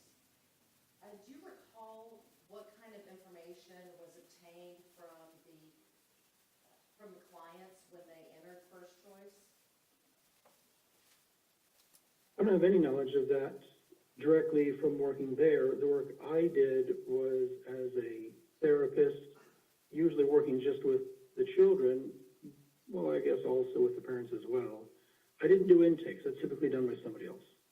What type of information would be normally taken during the intake process that you would rely upon in order to provide your treatment and develop a treatment plan? There's a history taken when an intake is completed. We're going to ask for any drug history, difficulty with law, if there's any law involvement, if a person has any previous diagnoses, if they have any other non-mental health issues, such as they have a medical diagnosis. There'll be information taken about their education, their finances. It's really meant to be quite comprehensive. So the intake is meant to gather a lot of that information to bring the clinician up to speed regarding the individual. Why is that important? The background information is critical, and that can help to inform the treatment that's needed. For example, I'm at First Choice because we primarily worked with individuals that are struggling with addiction issues. If somebody doesn't have any addiction issues, then they might not be an appropriate referral for our facility. Ms. Weeks, as a licensed counselor, how do you create a treatment plan for a client? We identify the primary diagnoses, then work with the client to identify what are the areas in which they want to address. So if they're particularly interested in addressing some issues, then we'll center the treatment plan there. But we may also, at a treatment facility like this, expand out to other areas to help with employment, for example, if they need assistance with finances. Social workers or case managers will work on that, whereas the clinician will primarily work on the mental health issues. Now, you talked about dual diagnoses. How common is it for one of the clients at First Choice to have a dual diagnosis? So I don't remember, I worked there just 26 years or so ago, but it would be shocking if individuals there, our clients at that time, didn't have also a mental health issue in their background. It's ubiquitous. What about trauma? Almost always. There's trauma with individuals that have addiction issues, but I don't have a specific recollection of clients I worked with there. I don't have those records anymore. We talked a little bit about trauma, but can you explain to the jury what the cycle of trauma is? Yeah, trauma may manifest later on in somebody. Hang on just a minute. I'm sorry. I'm going to object at this point. We're delving off into what appears to be expert and recommendations and testifying from his professional capacity as to what cycle of trauma and all this other stuff is. Sustain. Mr. Weeks, let's talk about the facility itself. What was First Choice like? Did they have, you mentioned. It's like maybe the, Oh, I'm sorry. You mentioned that they had a residential facility. Were patients or clients allowed to bring their children? they were. How was that accommodated at the facility? You know, as I'm thinking back, trying to remember, it seemed like there were small apartments, maybe even rooms. Apartments might be like small hotel suites, so to speak, that were there, and there would be, maybe we'd have 10 or 20 families there at a time. And then we had the main building in which we did some of the groups and other therapeutic services.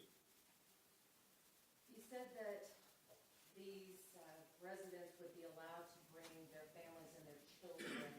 Did First Choice also provide services to the children of their residents? Yes, that's primarily the work that I did.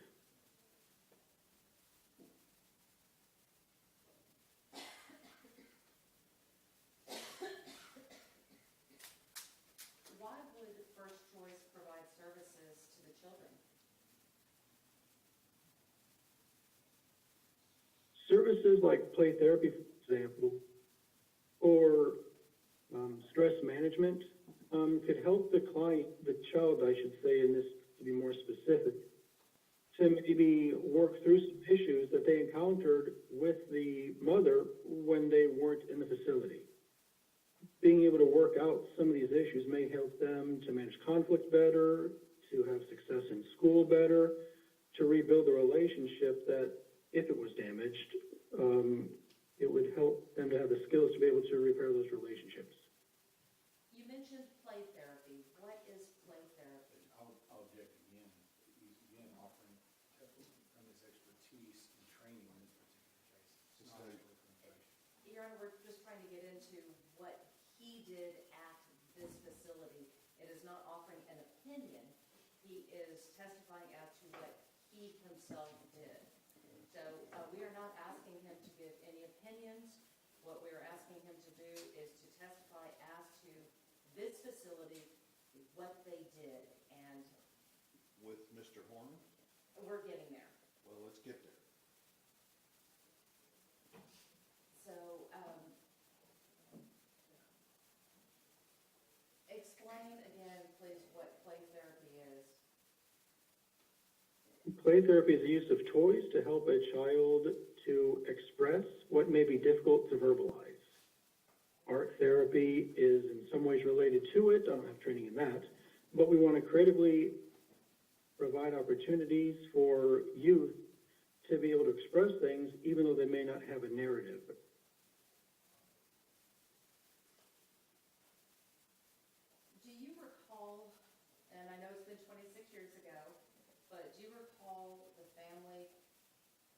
consisting of Mr. Horner and his mother? Yes. How do you recall them? It's been 26 years. Was there something special about them that made you remember? No, I recalled the name just vaguely when you first approached me. I think it was you, I'm not, but when I was first approached to provide support here. But then when a picture was showed to me, I clearly remembered, yes, that's Melissa and that's Tanner. Well, I didn't recognize Tanner at all. I knew him, maybe he was 6, 8, I'm not sure his age at that time, but I remembered the mother. Now, what were your initial impressions of them as a family?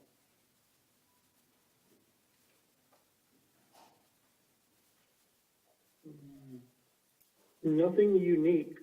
I found their experience, their presentation to be very similar to the other families that were there. Women coming in who had difficulty with drugs, and their family was affected by it.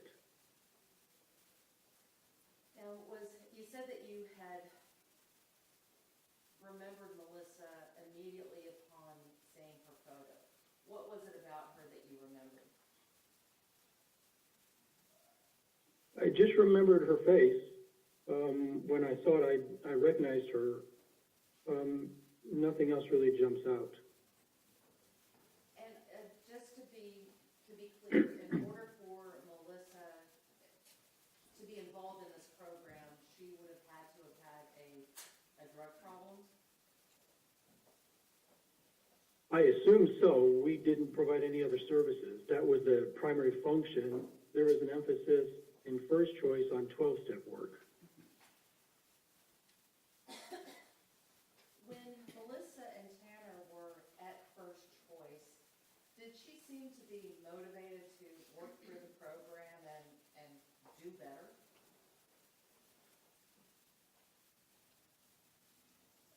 I can't really recall anything specifically about her motivation level. My primary work was in play therapy with him. I assume, although I don't recall specific sessions, that I would have just minimal contact with her. Well, Mr. Weeks, let's talk about your work with Tanner. You said that when you looked at the photo, you remembered the mother, but you didn't remember her son, just by looking at the photo. But after reviewing the records and whatnot, were you able to confirm that you did work with Tanner? I don't have those records anymore, and I'm sure I did. I assume I did, but it's a good question. I can't say for certain that I provided services to them. Well, you had said earlier that you had provided services to Melissa and her son.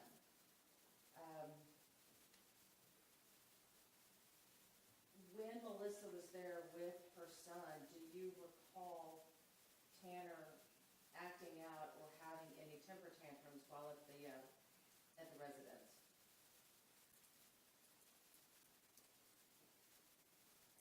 I don't recall that specifically. It's very common, and I do assume that I did work with them, although I just want to be really upfront. I can't for sure say that I had services with them. I could have just seen them in the facility, but it's not likely. I probably did work with them.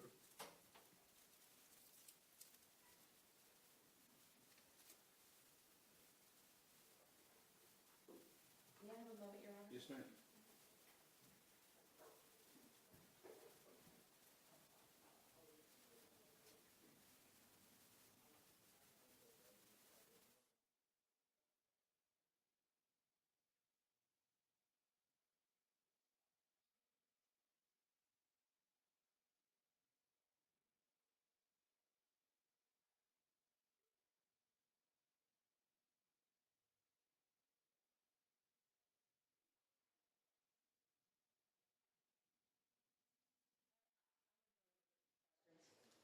You pass the witness. Yes, Your Honor. Mr. Stanton? I'm going to make sure this works. Mr. Weeks, can you hear me here? And Mr. Weeks, this place where you worked, it seems to me that you really don't have any real recollection other than remembering Melissa's face about what you did or didn't do with them in this case. Is that correct?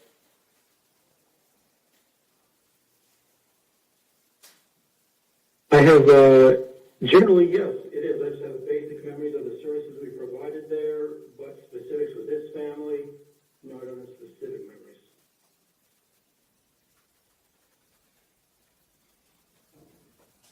Thank you, sir, for what you do and taking care of people at this point. Ms. Anderson, redirect. Just one question, Your Honor. Mr. Weeks, in order to be admitted to first choice with her son, would Melissa have had to have a drug issue? Almost certainly.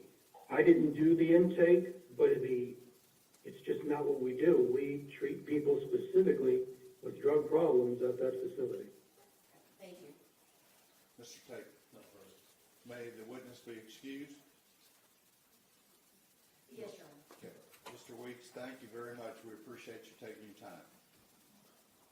Thank you. Goodbye. May we approach, Your Honor? Uh-huh.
the witness in first.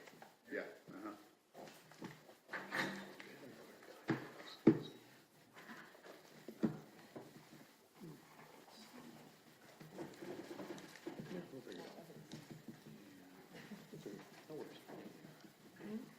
Do we have a new battery in this?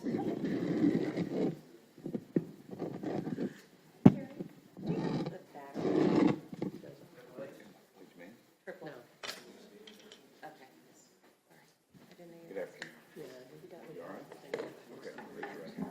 Solemnly swear or affirm testimony given this call to the truth, whole truth, and nothing but the truth. Okay. There is a rule of evidence in effect that says you cannot be in court unless you're testifying, and once you have testified, do not discuss your testimony with anybody else, okay? And Judge, since this is a civilian witness, we just want to re-urge our request to have her face blurred, and we'll be using her first name. Guys are all on it, right? Okay, What's her name? let's go. Can we know her name though? Yeah, y'all have to do it. I know, I'm like, hold on, I'm like, I need to know. Go, you may sit there. Yeah, Me well, and you and her get to sit down.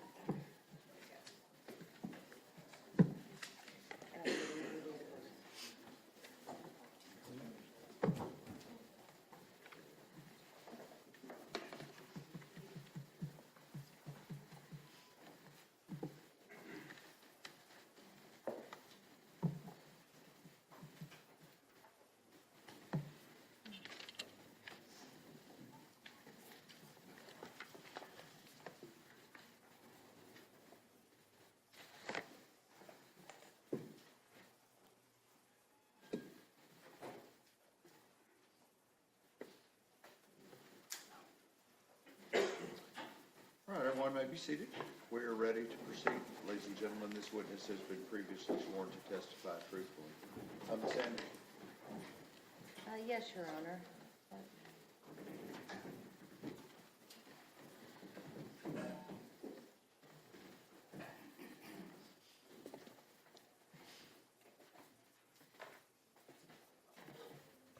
Good afternoon, Mary. How are you doing? Mary, we have agreed that we will call you by your first name. Is that okay? Okay. One thing that I am going to ask you to do is when the court reporter is taking the record, she can only take down yeses and nos and words and head nods and mm-hms and uh-uhs. Don't translate to the record. So if we can get a verbal response, okay? Okay. You nervous? Not too bad. Not too bad? All right. Mary, what do you do for a living? Well, I'm retired now, but I was a licensed specialist in school psychology. To be lots of words, but LSSPs in the schools.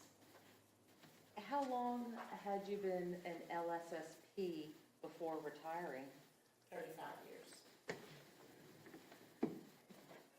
Tell me and tell the jury a little bit about your educational background that allowed you to be a LSSP. Right.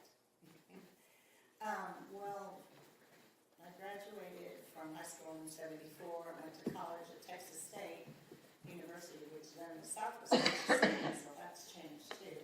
Graduated in 78 with a psychology degree and a guidance counseling minor. And they had just started, I thought I would be a school teacher or a counselor, just because I thought that's kind of all there was. But the school had started a brand new school psychology program that year.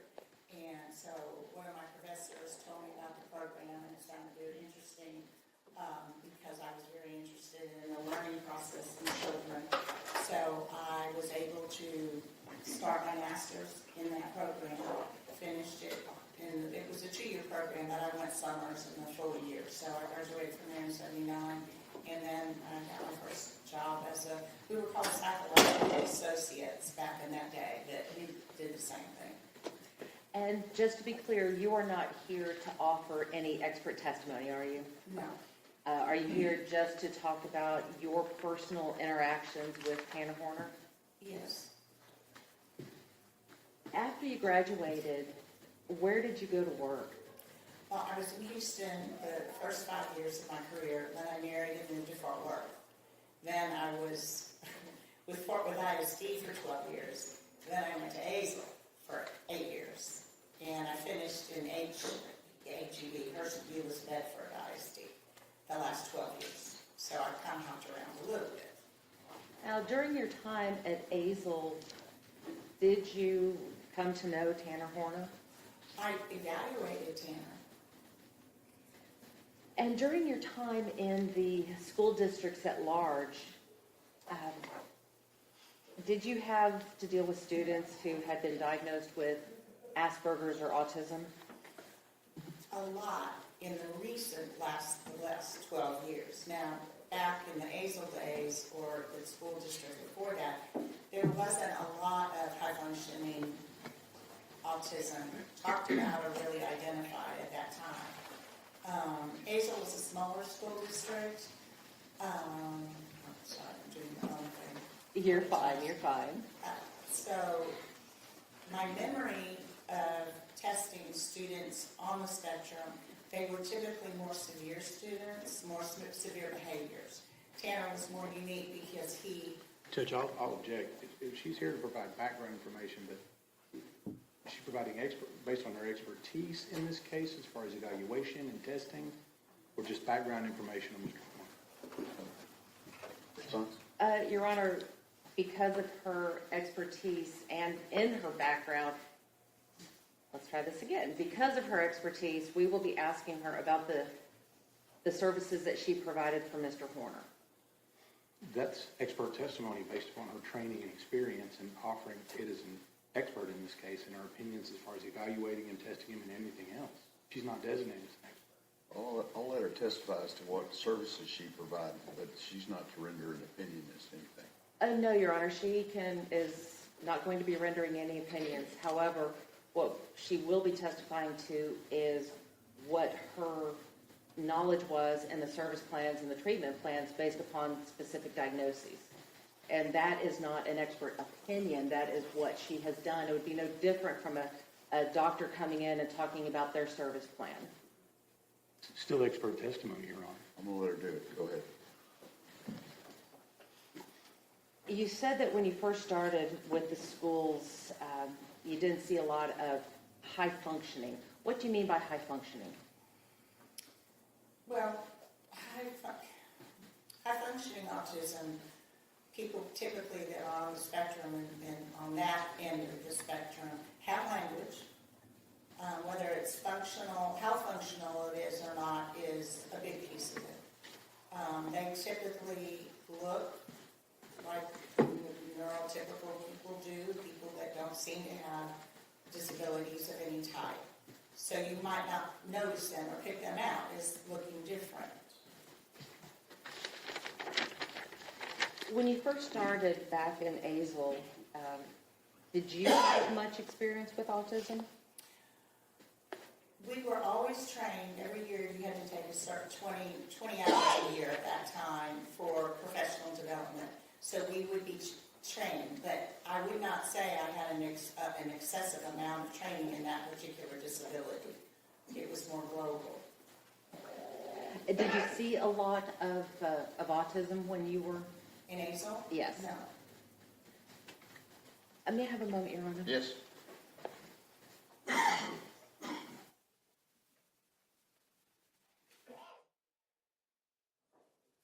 apologies.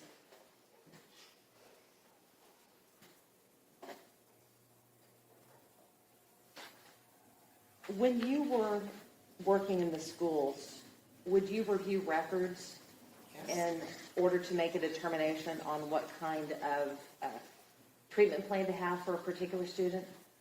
No, that isn't how we developed what we called IEPs, Individualized Educational Plan. We would review records before our assessment, so we had some basic information about a particular student. Okay, so tell me about that.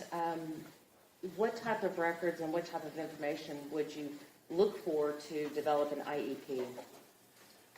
Okay, the IEP is kind of at the end, when all the evaluators would come together and they would write their report and put it into a document. Then the art committee would get together. The art committee is, after you do, all the school people do their assessments, you come together for this one final meeting, and you present the information to the parents and the teachers, and it's called an art committee, annual review and dismissal. At that meeting is when you talk about the students' needs for special education.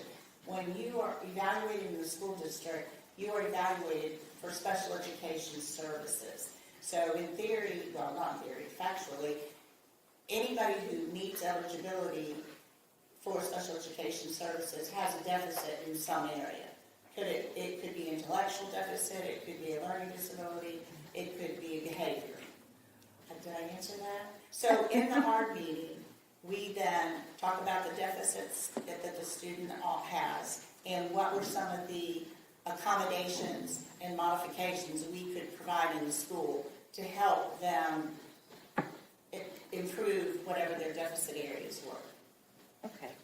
So when you're dealing with students with autism, what type of deficits would you normally see? But there are 3 pillars of autism, and Judge, the I will first, object to this. This is definitely. Sustain.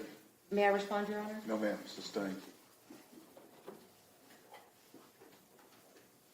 Mary, when you are looking for, looking at a student, would that student often have a diagnosis before they came to you? many do. Many do. So yes. And with regards to autism and students in the ASL ISD, I want to talk a little bit about, behavior. And generally speaking, based on your experience and your observations of these students over the years, how well do students with autism do in a mainstream setting? I'm not sure I can really answer that because every person with autism is different. And would you agree with me that you said that every person with autism is different, which means that not all autism is alike? Exactly. Would it be uncommon to have different types of symptoms that would play across different people with autism? I would say there are similar symptoms, but again, the behaviors or the deficit areas are worse in some and better in others. So it depends upon how the autism manifests itself. Well, let's talk about Tanner and how his autism manifested with him. Did you ever work with Tanner as a student?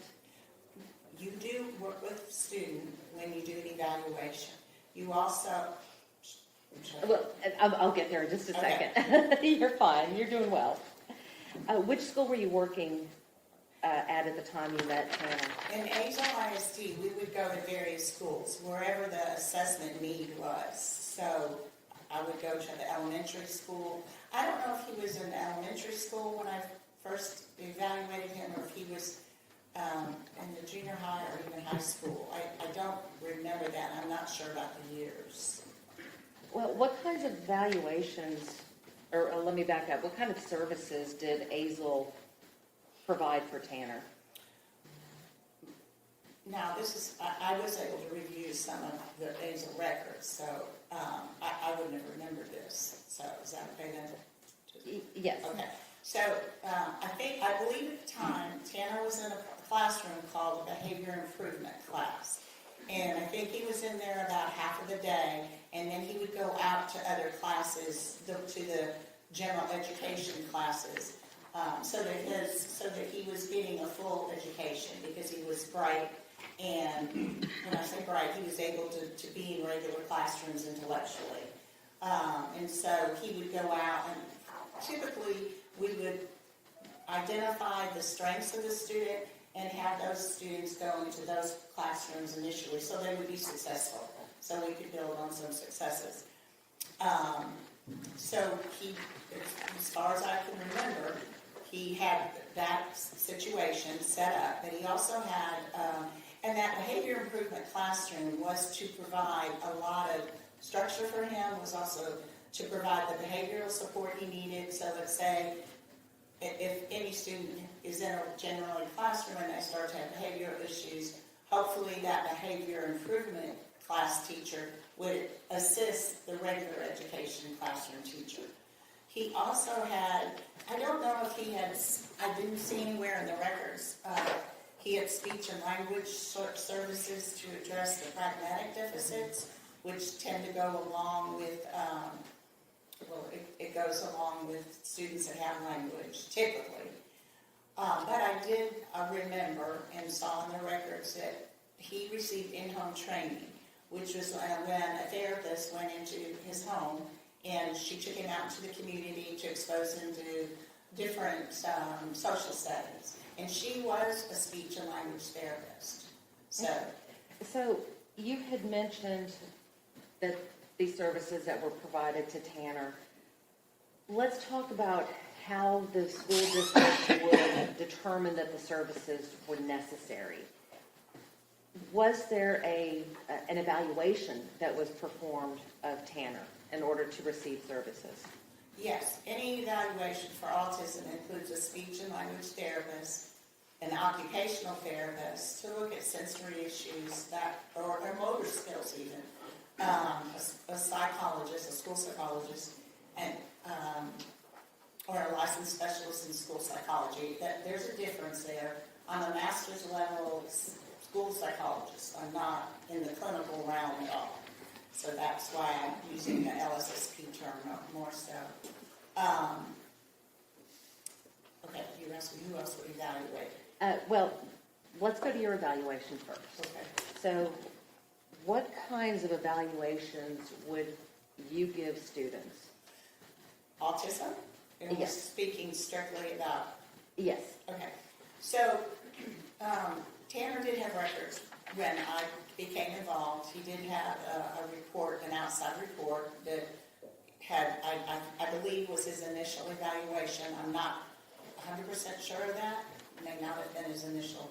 So I was to perform a 3-year reevaluation, and that's standard. We do 3-year reevaluations for all students that are identified as having a need for special education.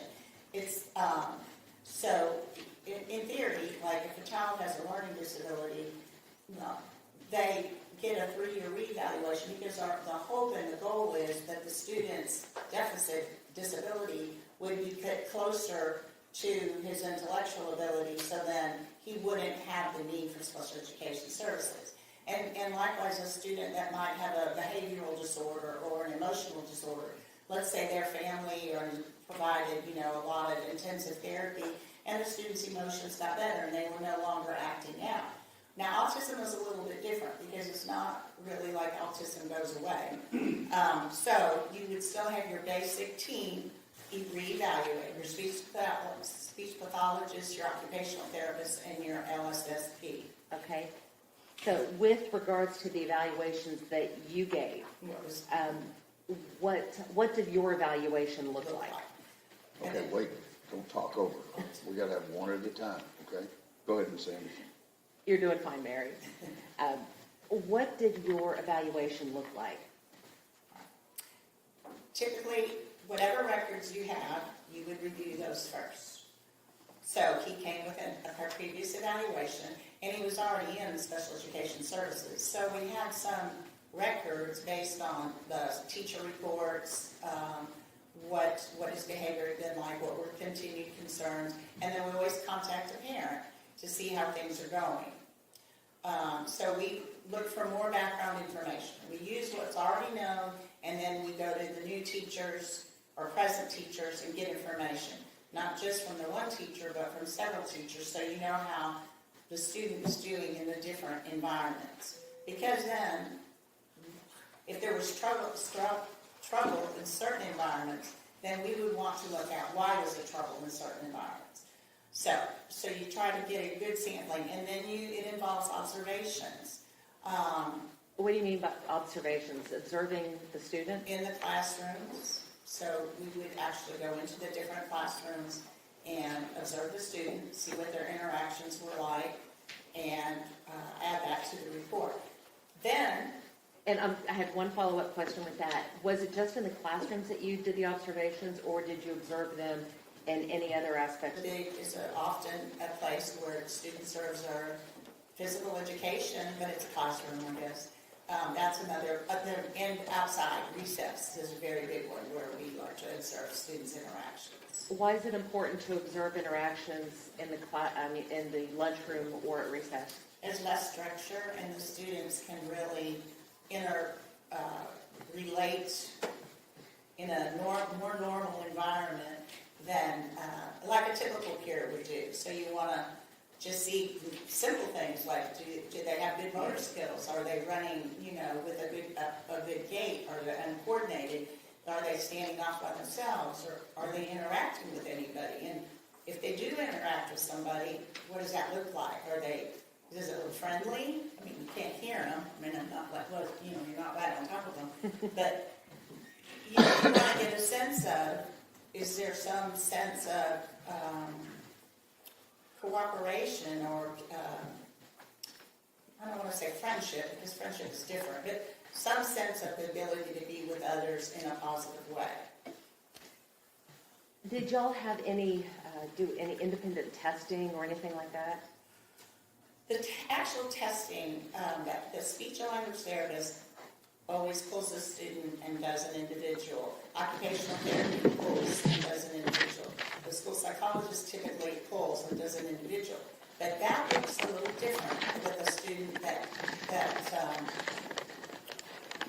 has language, because it opens up a lot of more options for you to use. We often use rating scales, or you would ask questions, and the student would rate how that made him feel, like, oh, it made him a little happy, a little not happy, or very unhappy, and those kinds of things. And we would use things called incomplete sentence stems, where you read the first part of the sentence and then you have them fill it in with their words, so that we could kind of get a sense of kind of what's on the top of their memories or their brain, or how they look at the world and how they're relating to it through their answers. So, and with regards to all of these evaluations, do you ever have any one-on-one with the student and discuss their behavioral issues with them? Sometimes. You don't always, in my position, sometimes I would, but not always. It depends, again, what you're looking for, what you're trying to elicit or get a clearer understanding of. There are a couple of very standardized assessment tools that we use also for autism. One is called the ADOS. I do not use that with Tanner. I was not trained at the time to use the ADOS. Did you have any other testing that you did with Tanner? I did all verbal. It was all of the verbal interview formats, besides the interviewing of teachers, parents, or grandmother. It was the grandmother interview, and doing the observations. So it sounds like this is a pretty intense evaluation. It's not just, a couple hours here and you're done. It sounds like it takes a long time to actually do a complete evaluation. It does. Typically speaking, how long does it take to finish this evaluation? That's a really good question, but you really can't answer it. Some that are pretty easy can take, haven't thought of that in a long time, 10 hours versus 30 hours. I mean, it just really varies. Mary, I want to talk to you now specifically about Tanner. What kind of evaluation were you doing for Tanner? I was providing a 3-year reevaluation looking specifically at autism. Are these 3-year reviews different from the initial assessments? They may be a little less comprehensive. Would you still have had the one-on-one time with him? Yes. Would you still have used the question and answers that you talked about? Yes. Would you still have done the student observation? Yes. Would you still have spoken with any of the collateral witnesses? Collateral witnesses, the teachers and the grandparents, yes. Yes. And I use the term collateral witness, so I was, exactly, the teachers, family members? Or even sometimes a vice principal, if the student had a lot of behavior infractions, they would spend a lot of time in the office. I would get that information as well. You said earlier that you had spoken with his grandmother. What was his grandmother like, if you can recall? You know, I don't recall meeting her in person. We talked on the phone. I remember she was concerned, just concerned. Did you ever have the opportunity to meet Tanner's mother? I did not.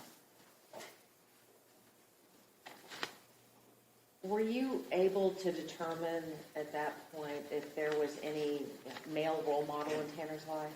Not that I was aware of. Now, were you able to determine whether or not Tanner was living in a stable environment? It seems so. Now, in preparing for evaluations, you had mentioned that evaluators are able to review records. Mm-hmm. What kind of records do you review? I know that you had mentioned IEPs and ARDs, but what other records would you review? Well, I know in Tanner's case, I believe his initial evaluation was done by Child Study Center, so that's where I would have started.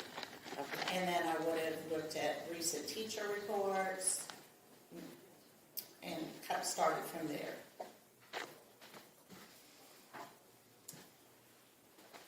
Your Honor, may I approach the witness? Yes.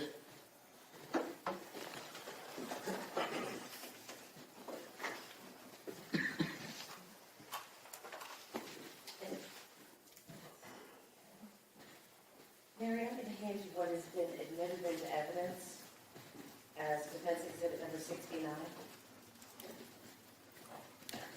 I'm going to ask you a few questions from those. Okay, so do I look at that? Oh, I'll direct you to the page when I get there. Okay. And you're good.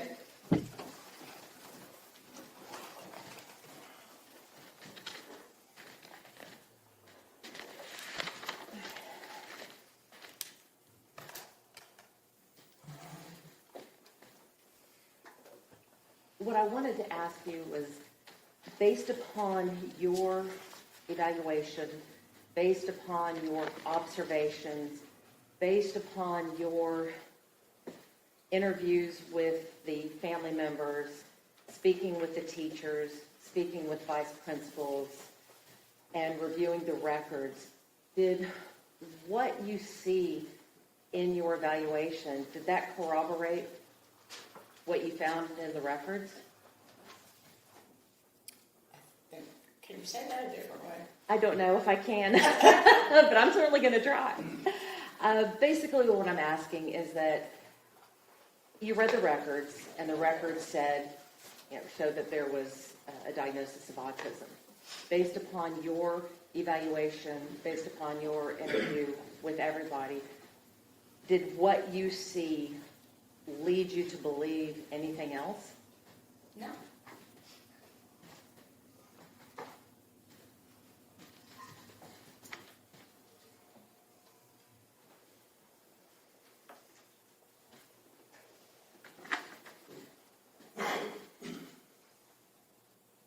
Can I get your... Now, Mary, if you would please turn to page 49 of that document.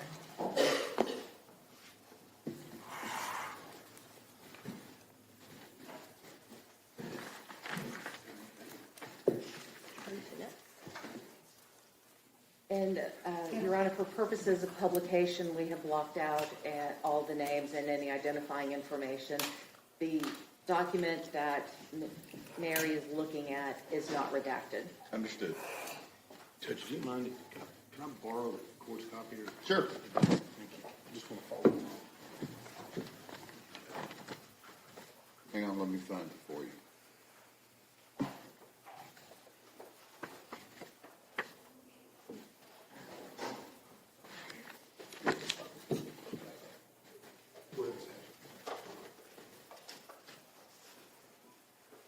Right.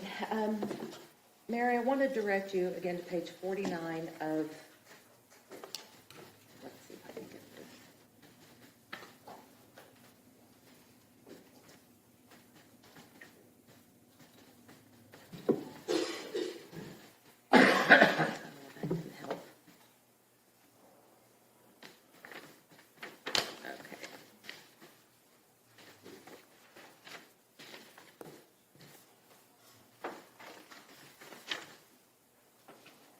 right.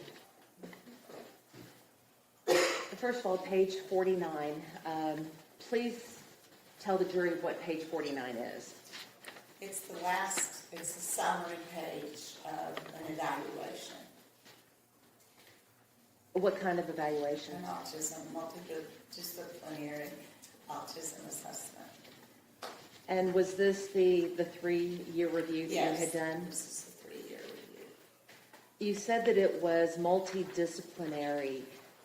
Who did the final evaluation and who signed off on this document? Back in that day, the speech therapist, occupational therapist, and the school psychologist did their own individual assessments. Sometimes they would all three be present with each other, and sometimes they would not be. But we would always collaborate together and talk about our assessments and the consistency and what was similar or maybe what was different. So this is only signed by me because this particular one was just the assessment that I did. Now in the ARD paperwork or the IEP, everyone that were evaluators would sign that form. I want to talk a little bit about the deficits that were noted in your report. You spoke about social deficits and lack of appropriate communication. What do you mean by lack of appropriate communication? So I should have been more descriptive at that time. Again, Tanner has language and he's able to communicate. What type of language I was talking about was pragmatic language, or what's called social language. The ability to understand the meaning behind the words you say, and also to put them in, use contextual clues regarding the environment in which it's used in. So, so colloquialisms or sayings that we might say, like it's raining cats and dogs, a person might take it extremely literally and not think about the other meaning that we are attempting to say when we say things like that. And idioms that are higher level forms of language that are more difficult for people with autism. You had, in your report, you state that Tanner lacks empathy and has little ability to form friendships. What did you mean by that? Well, based on my memory, he did have difficulty getting along with others. But again, I can't explain why. There are many reasons for behavior. Probably I shouldn't say more than that. Is that uncommon with someone with autism? It's not uncommon, and it's, I guess I would say it's common, and it's not so much that all people with autism don't get along with others, because some do. Sometimes it's more limited with others, sometimes it looks a little bit different. It's just, there's a difference. When we talk about empathy, what does that mean? Empathy is the ability to feel something else that someone else is going through, to understand it through their eyes. Is there a difference between empathy and sympathy?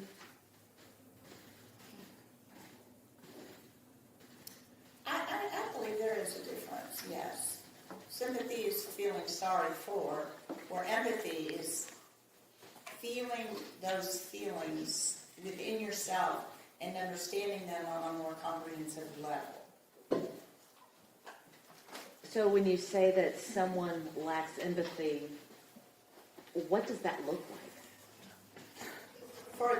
In this circumstance, for Tanner and for many students on the spectrum with deficits in this area, it would just mean it was more limited. He or she would not not stop to think about how his behavior might be affecting them. Or he or she may not stop and understand that the way maybe his look or his lack of a look made a person feel or do something else. Again, that connection between the way we behave or our mannerisms affect others. I don't think I answered it. I'm not really sure. Let's try it again. I thought that was a perfect answer. All right, so you had noted that Tanner's ability to use language is not impaired, but the affective and relational aspects of his communication is significantly below what one would expect. I was speaking about the pragmatic deficits, which was the social language. Again, you know, we as human beings, we pick up a lot through intrinsic ways, by observing others or hearing others or watching others. And so pragmatic language is not necessarily taught.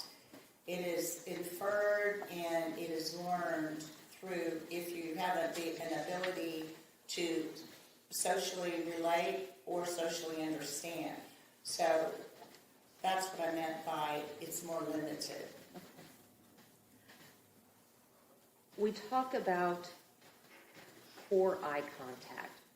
Why is that important in a diagnosis or in a diagnosis? It's just another behavioral symptom that can tend to be common. It can, the eye contact is typically more limited, or it can be, we often say it's fleeting. Sometimes they have eye contact, sometimes they don't. So it's just a more typical symptom of autism.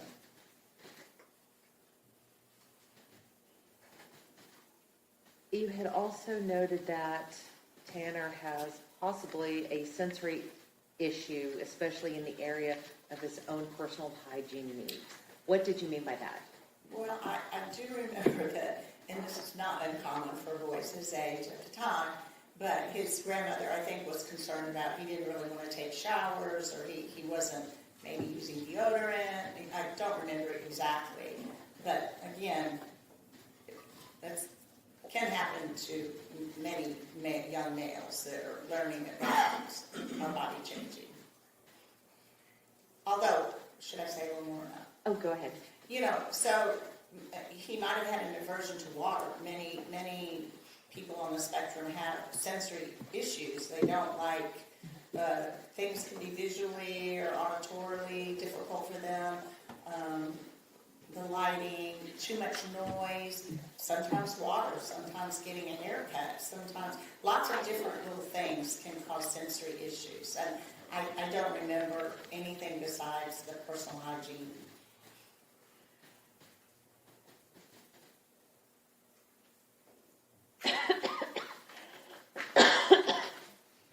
You note that Tanner is very rigid about change. What did you mean by that? Again, that's a fairly common symptom. I wish I had put more explanation about that. But transitions, changing from even classroom to classroom, or maybe from doing a preferred activity to a non-preferred activity. In schools, that happens a lot because teachers are constantly having to change whatever they're trying to teach at the moment.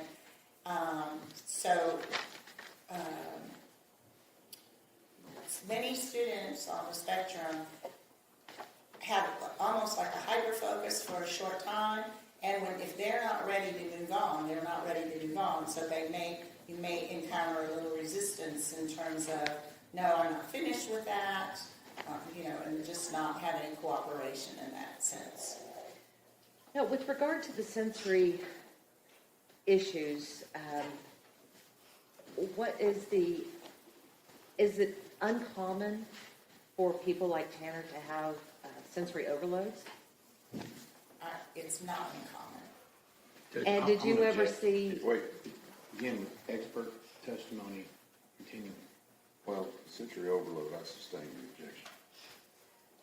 Did you ever see Tanner have a sensory overload? I do not.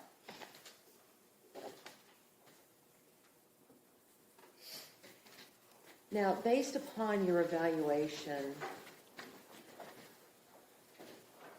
you had noted that Tanner continues to exhibit a mild form of Asperger's disorder. What do you mean by mild? Well, first of all, now we don't call it Asperger's, that was changed, it's just part of autism. And now it is categorized by the severity level, 3 levels of severity. And so Tanner's severity would have been 1. Now, at that time, his severity level was like a 1 because he was able to function in a regular education environment with some special education support. So that, and go out and, order a burger possibly, or do what we would expect all of us do. Doesn't look different, he doesn't exhibit the flapping or the staring or any of the more unusual when you move up the levels. Is a mild form of autism still autism? It is.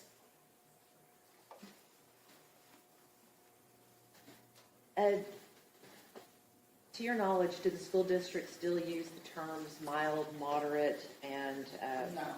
what do they use now? If they address it at all, they talk about the levels, I believe. I've been retired 5 years, but. And reflecting upon your notes and in preparation for everything this week, again, did you have a chance to look at all the records? Yes. Now, based upon your review of the records, how confident do you feel about the treatment plan that you had recommended for Tanner? For that time, I think Tanner had a very good treatment plan. That's all my recollection.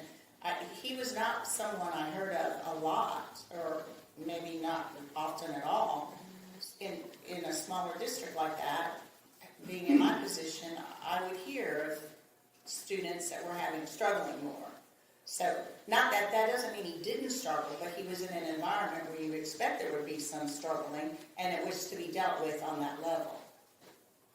So your recommendations in this case were, it's recommended that Tanner continue with his current programming and instructional arrangements since it appears to be meeting his needs. Right.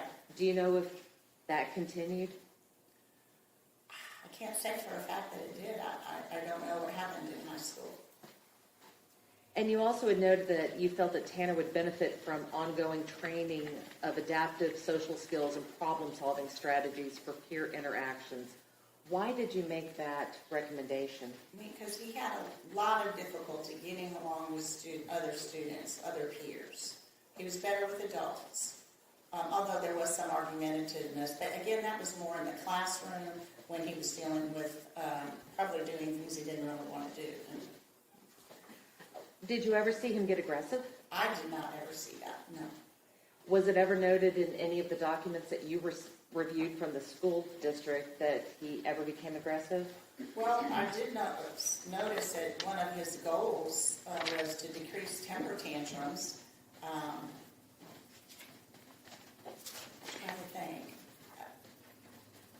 There might have been something said about decreased aggression, but it wasn't clearly defined what that looked like. You had mentioned overload, and you just mentioned tantrums. Based upon your observations, can those look the same? Overload and tantrums look the same? Can one lead to the other? Possible. I'm not sure there's...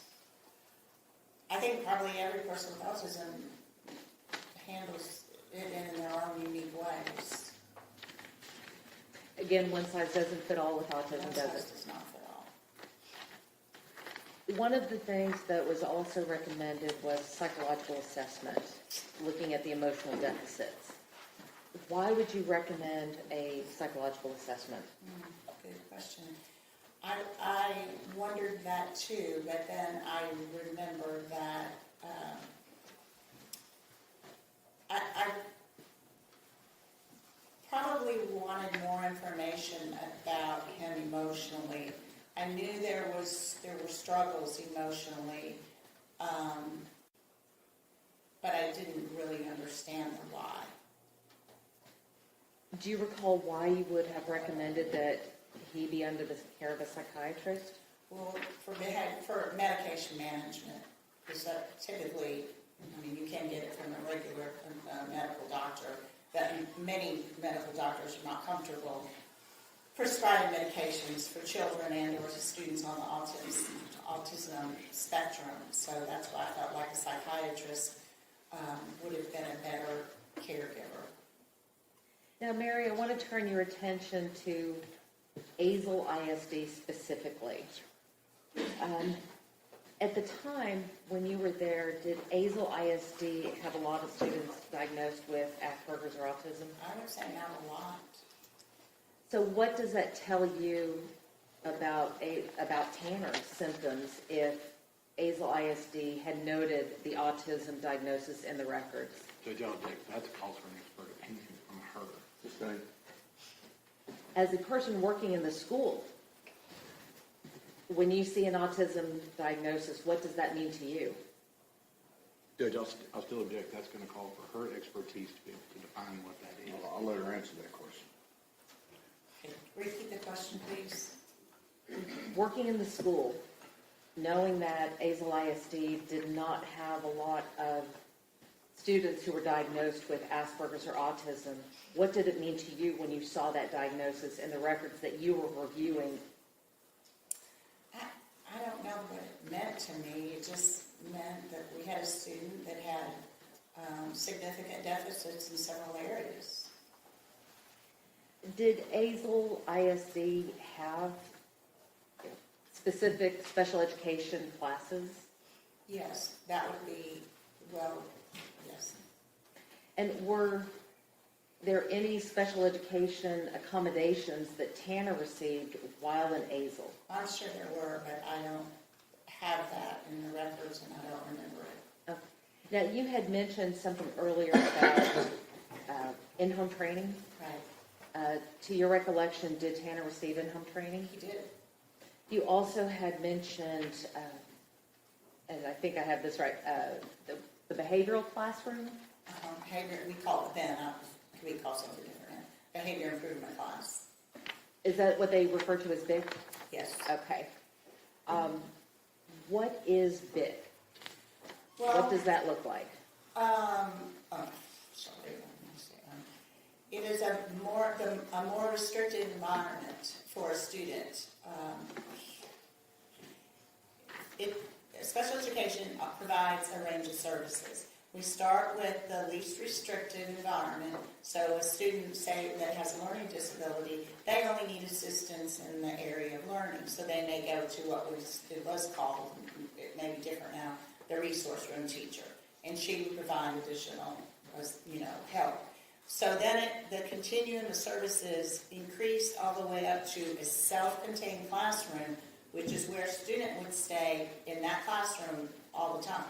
Now, the behavior improvement class was originally a self-contained classroom, but the goal was always to get students to be mainstream, to go out to other course classes, so that eventually they would all be in general education.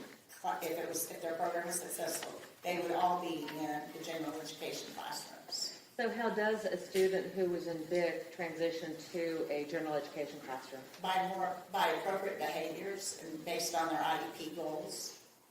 And so if the IEP goals are met and the behavioral modifications have been successful, then a student can go from that self-contained classroom back to a general? Eventually. It's not a quick system, but yes, usually one class at a time. See, is there success? There is. Second class is out. Success, yes, there's enough success. And so on. I believe you just used the expression class out. What is class out? It would be a general education class.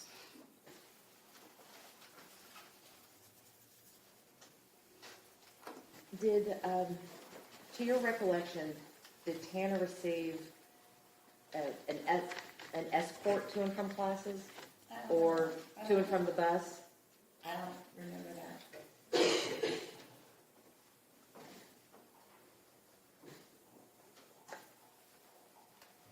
Would you consider the big classes?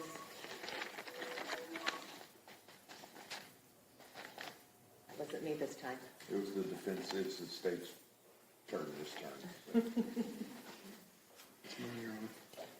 These big classes, would you consider them to be a structured environment? Period. Why do you say that?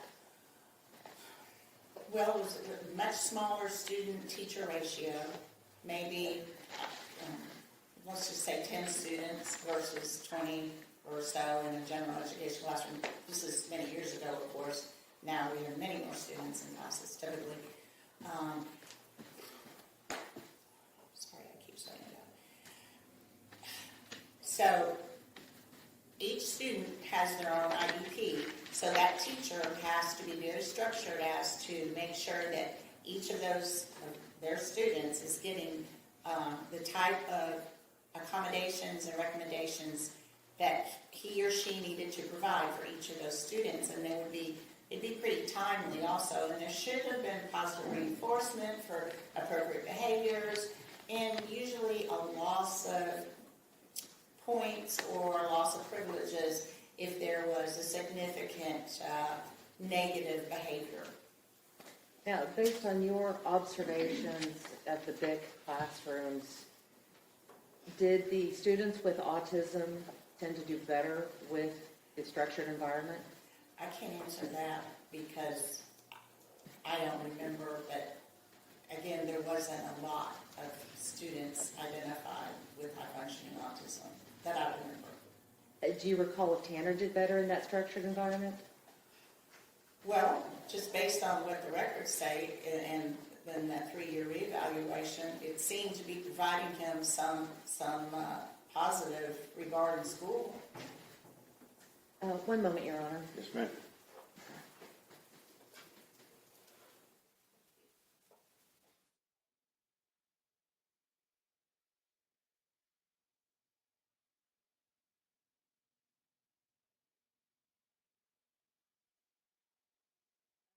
Further, Your Honor. Y'all need a break? Okay. 2:45, 15 minutes.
I'll be late, but I'll bring at least one of them. All right.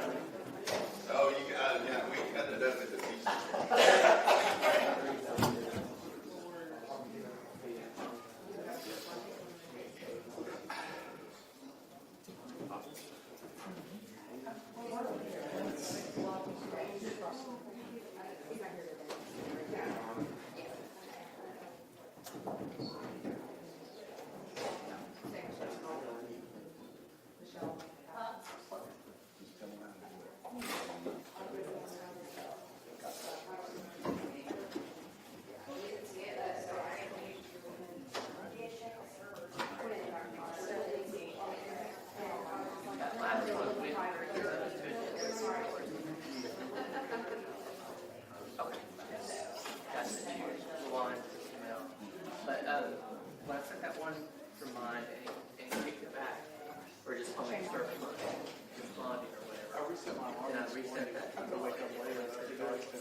Maybe I'll try to pull that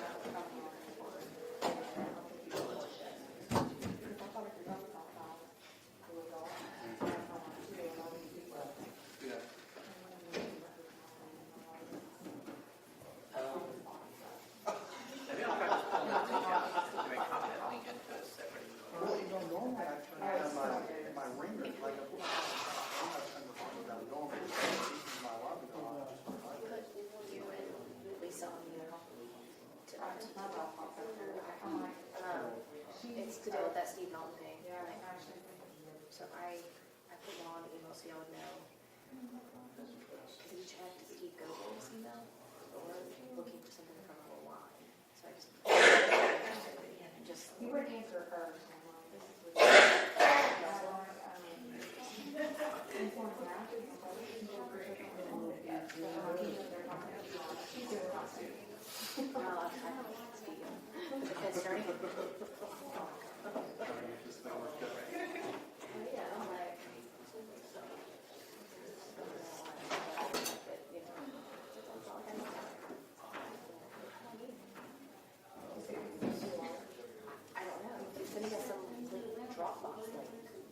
Well, that's a problem, I mean, well, maybe you can call out parole because it's Well, I know, that's why, but Stephen should be able to find it and push it through. which why, I don't have to go really well at the trial, but like, I added Lisa to see it.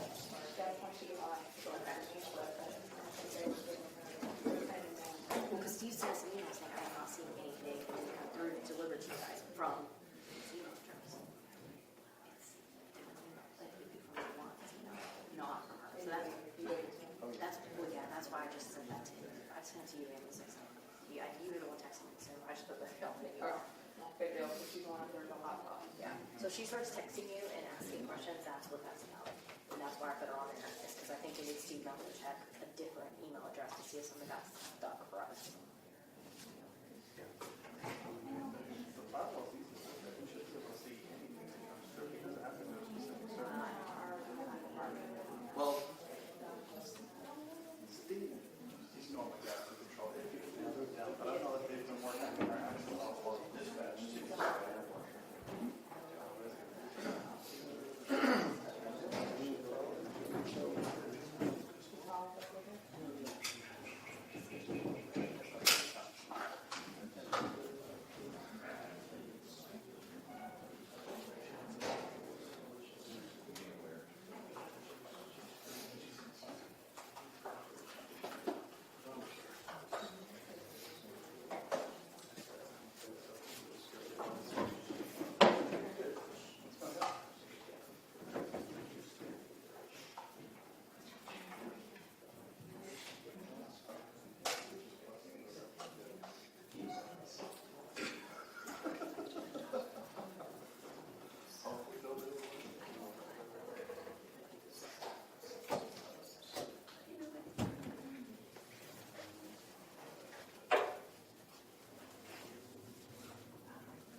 Everyone may be seated. We are ready to proceed, Mr. Stanton, cross-examination. Thank you, Your Honor. I want to thank you for being here today and talking with us about some of this, okay?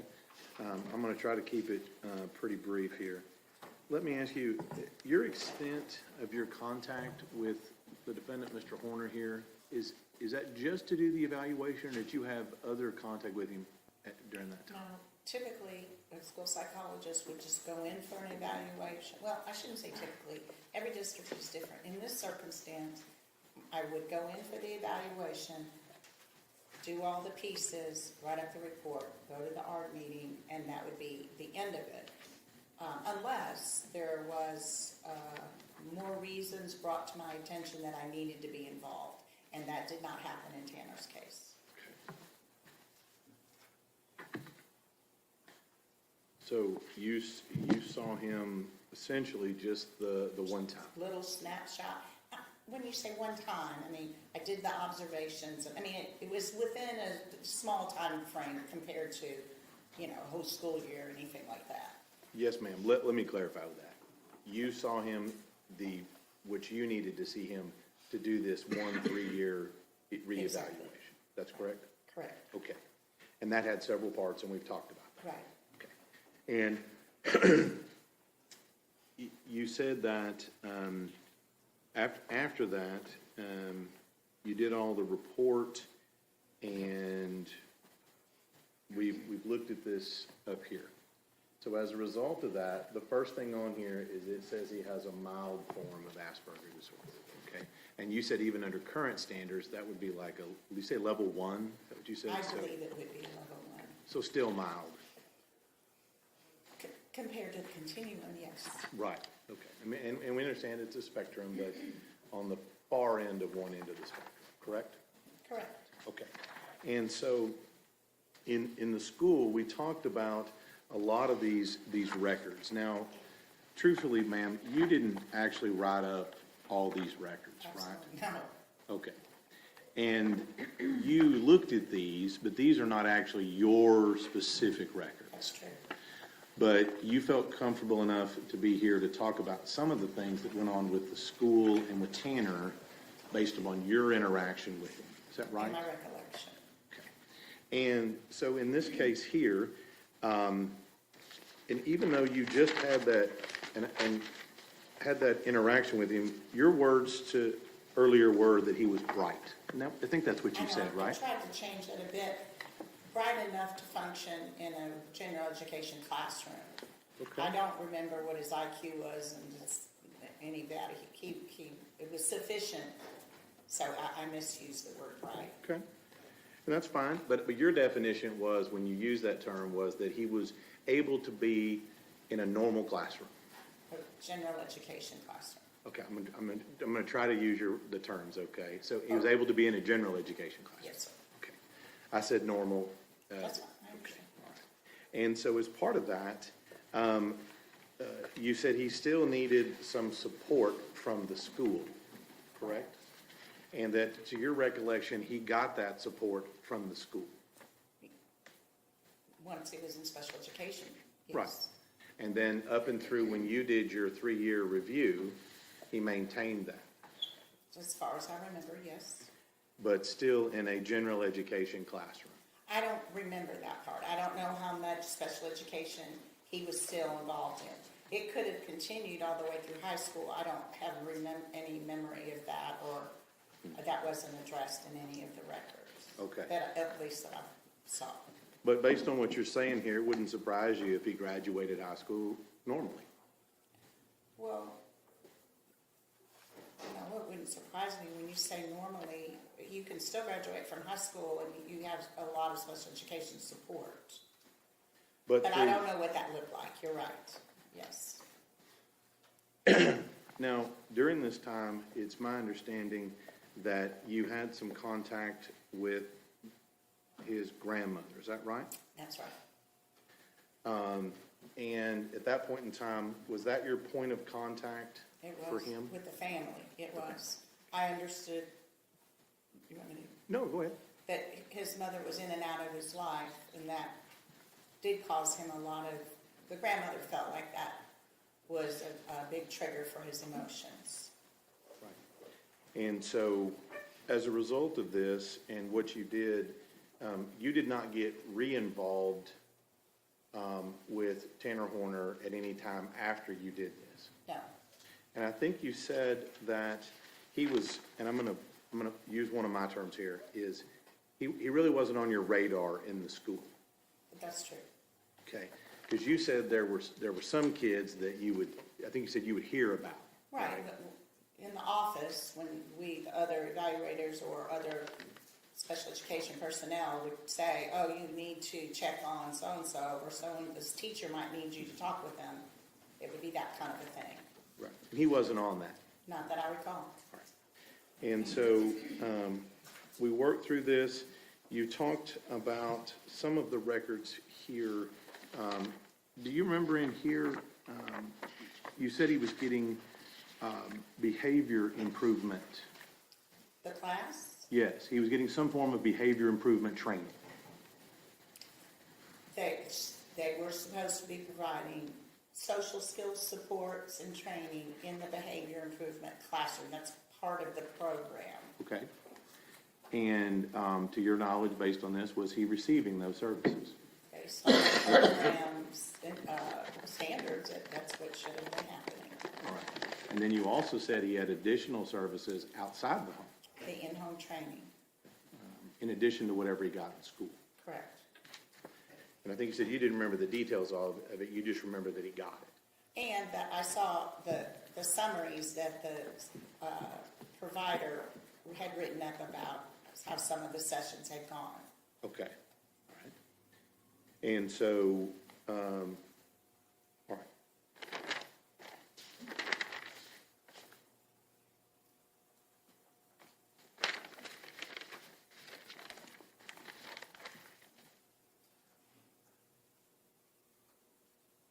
Got a lot of information. Excuse me here.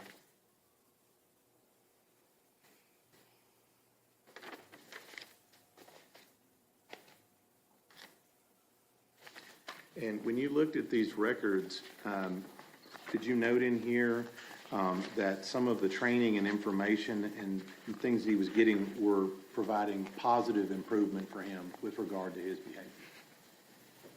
I don't know that. That's a hard question. I'm assuming it provided some positive direction for him, but it's not a quick fix, any of these deficit areas. So it would take a lot of training and repetition. So I'm sorry, I don't quite, maybe restate the question. Okay. Possibly. Well, in some of these records, do you note that whatever training he is getting in his classroom is having positive results? I don't remember seeing anything specifically from the classroom. The notes I remember seeing was from the in-home training. Now, Okay. maybe I didn't, I don't know, Okay. miss those Well, let's just notes. talk about that then. So in Okay. the in-home training that he was getting, did you note in there that he was having a positive effect on him getting the in-home training? There were times that he had a positive interaction with the in-home trainer when they would go out to the community. There were a couple of times, though, where he had some struggles, such as, I believe there was one time when a friend was over or around, and they were doing a game, and Tanner's mindset was that the game should be played a certain way, and that wasn't what was happening. So there was frustration level there, and that was one of the skills she was working with. Right, and a lot of the stuff you're seeing here and some of the behavioral issues, they don't all have to be tied to autism, do they? Think about that a second. I would say that with things like turn taking and learning to share and learning to cooperate with another, those are skills that are typically, we try to teach our preschoolers that. So essentially by elementary school, we should have a pretty good repertoire of what that looks like, and then you begin to make friendships. I believe that Tanner was late in developing those abilities. I don't want to say skills because I don't know how far he really got developing the skills. based on what services were provided. Because also, may I add one more thing? Go ahead. It's not just the school's responsibility to provide a lot of support for students with autism. The home environment is a big factor as well. Well, and you said that his grandmother was active and communicating with you, correct? Again, for my evaluation, not it wasn't a regular phone call here and there. Well, in all these records, you don't have anything to indicate that she wasn't. Correct, right.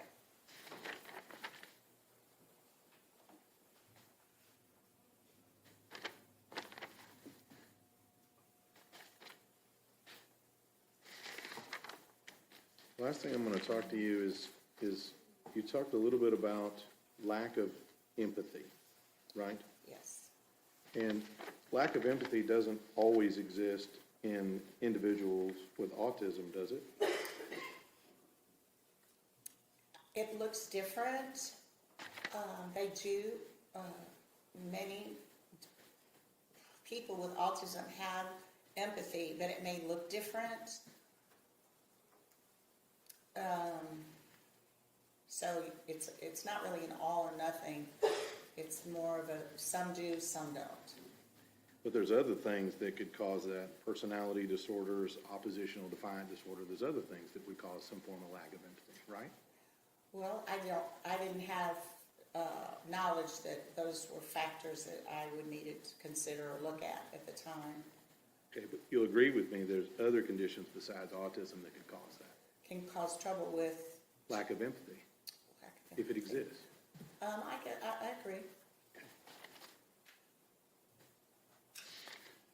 So what it, and I just want to summarize here, what it seems like here is that at Azle ISD, they were providing him the services, to the best of your recollection, through the time that you quit seeing him, that he needed at that time, based on your recommendation.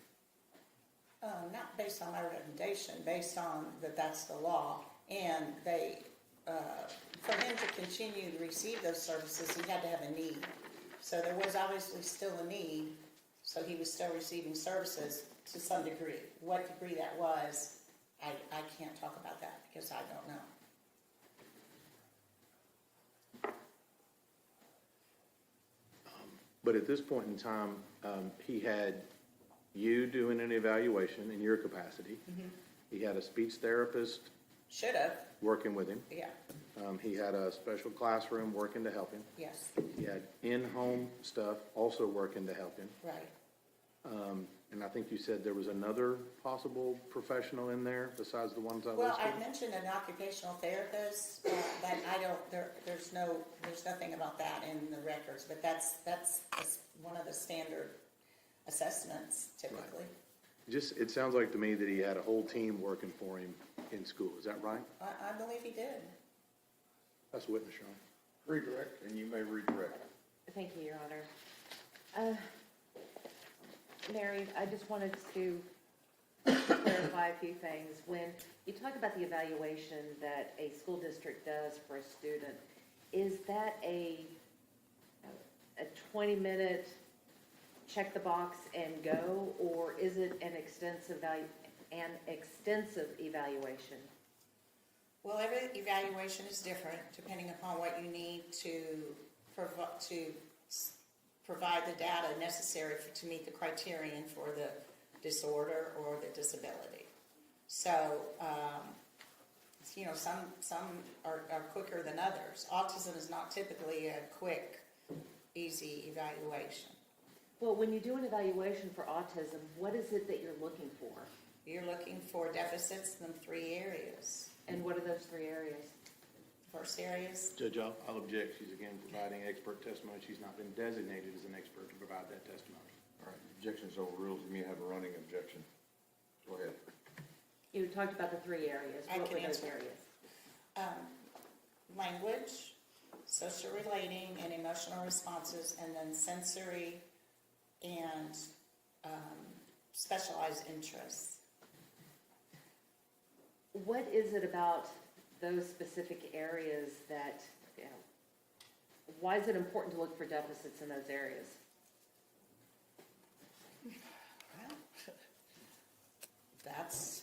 Those are the pillar markers of autism, so you would expect to find deficits in all three areas to some degree. And if there are no deficits in all three of those areas, would that result still in a finding of autism? Not necessarily. So in order to have that diagnosis, would you have to have deficits in those areas? Yes, you should have deficits in all three areas. And even if the diagnosis is considered mild, does that still mean there are deficits there? That still means there are deficits.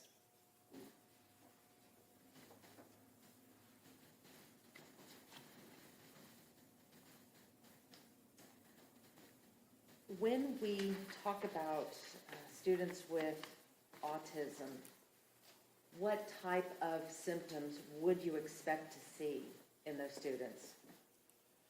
Well, again, it's a very wide range depending upon the severity, their intellectual level, how many impairments they have in each of the areas. Having language is a positive thing, but it's more limited.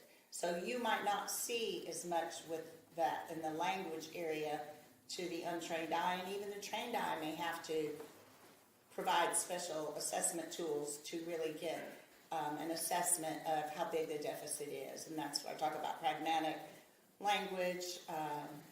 Speech therapists work very hard at providing a lot of information for assessments, and I wish we had one of those. I'd be curious myself about that.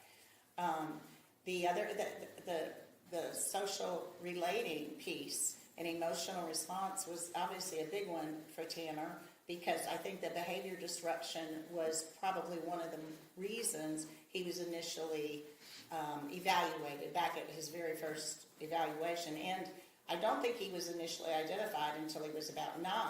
So something was showing up in him that they weren't sure what was going on, and they had this evaluation, and he met all three of the pillars, even the sensory or the special interests. I don't remember what his special interests were, if he had any. So he did meet that eligibility. So there was something going on that was significant enough that he did meet that criteria, and not until he was 9. But that is not that unusual for people with language. Their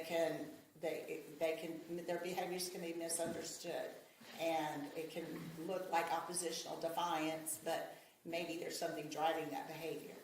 Well, let's talk about oppositional defiance. During your evaluation of Tanner, did you diagnose him with oppositional defiance disorder? No. Did you diagnose him with any personality disorder? No, but that was not my task. My task was to look at a 3-year reevaluation specifically for autism. If you had seen anything that could lead to a diagnosis of ODD or personality disorder, is that something that you would have noted? Yes, if I saw anything that led me to believe it wasn't autism, but also some of those conditions are not easily identified until the student or a person is a little bit older in life. Oppositional defiant disorder, they're usually consistently oppositional and defiant, not just in this environment and not in that environment. It's a pretty global behavior.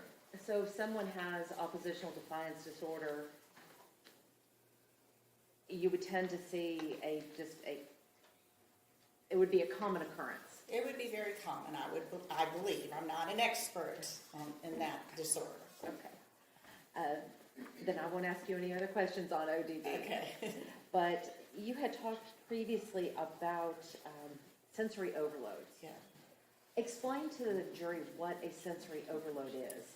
Well, again, sadly, we don't really have any, at least documentation, or I don't have a memory of what Tanner had sensory-wise, but I know in general there are many sensory indicators that students struggle with, and it can be you know, the visual, the lights, the hum of the speakers. It could be just too much action going on in the classroom, which is very common. It could be, that's why we also do a lot of observation in the PE, physical education, and in the lunchroom, because there's a lot going on in those environments. And students can get very agitated in those environments if they have deficits in the sensory area, if they get overloaded with that kind of, with those issues. Well, with regards to noise overload, is it uncommon in your experience to have people who are autistic like music? Oh, no, it's not uncommon. And music can get loud. So how would you be able to reconcile playing, you know, loud raucous music and versus having a sensory overload due to noise? Well, again, I'm not an audiologist, but I believe it makes sense that it gets into a different part of the brain. If there's an interest an autistic person has in a particular thing, could be music, they might get even, they might need more input from that particular, whatever, like, I'm trying to think of, OTs would say that some students need extra pressure because they just lack that, they need that. So it could be that a person that is super interested, had a high interest in music, could listen to it in a loud volume, but yet they, in a classroom of, you know, tapping and pencils moving or people clearing their throat and the lights and the hums, it's a different sensory load. It addresses a different part of the brain. May I have a moment, Your Honor? Yes, ma'am.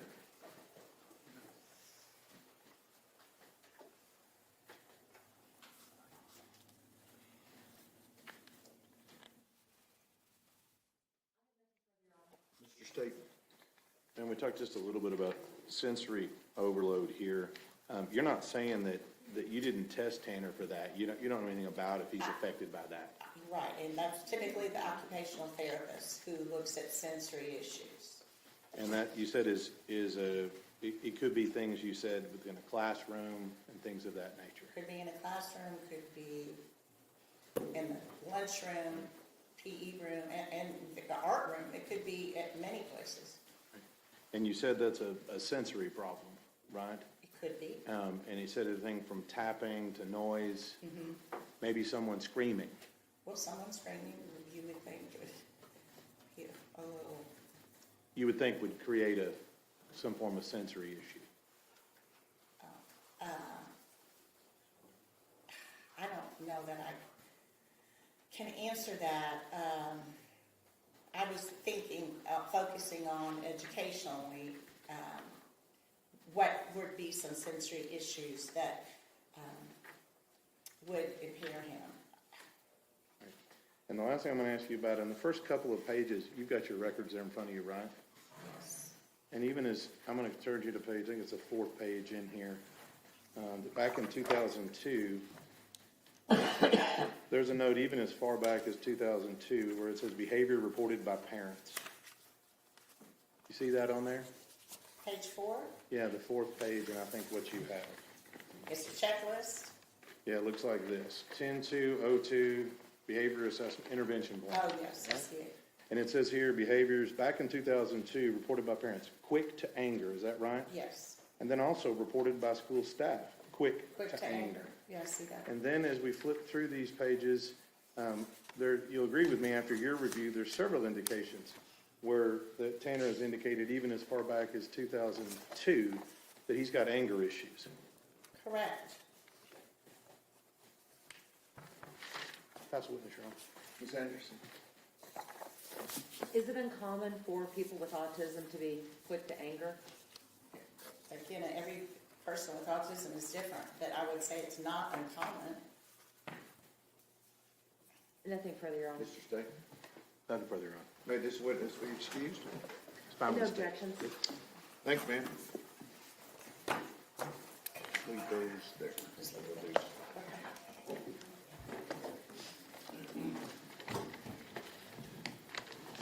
Okay, I'm gonna do some things with the lawyers that involve the rest of the afternoon, so I'm gonna send you home, okay? We'll see you in the morning, 9 o'clock, okay?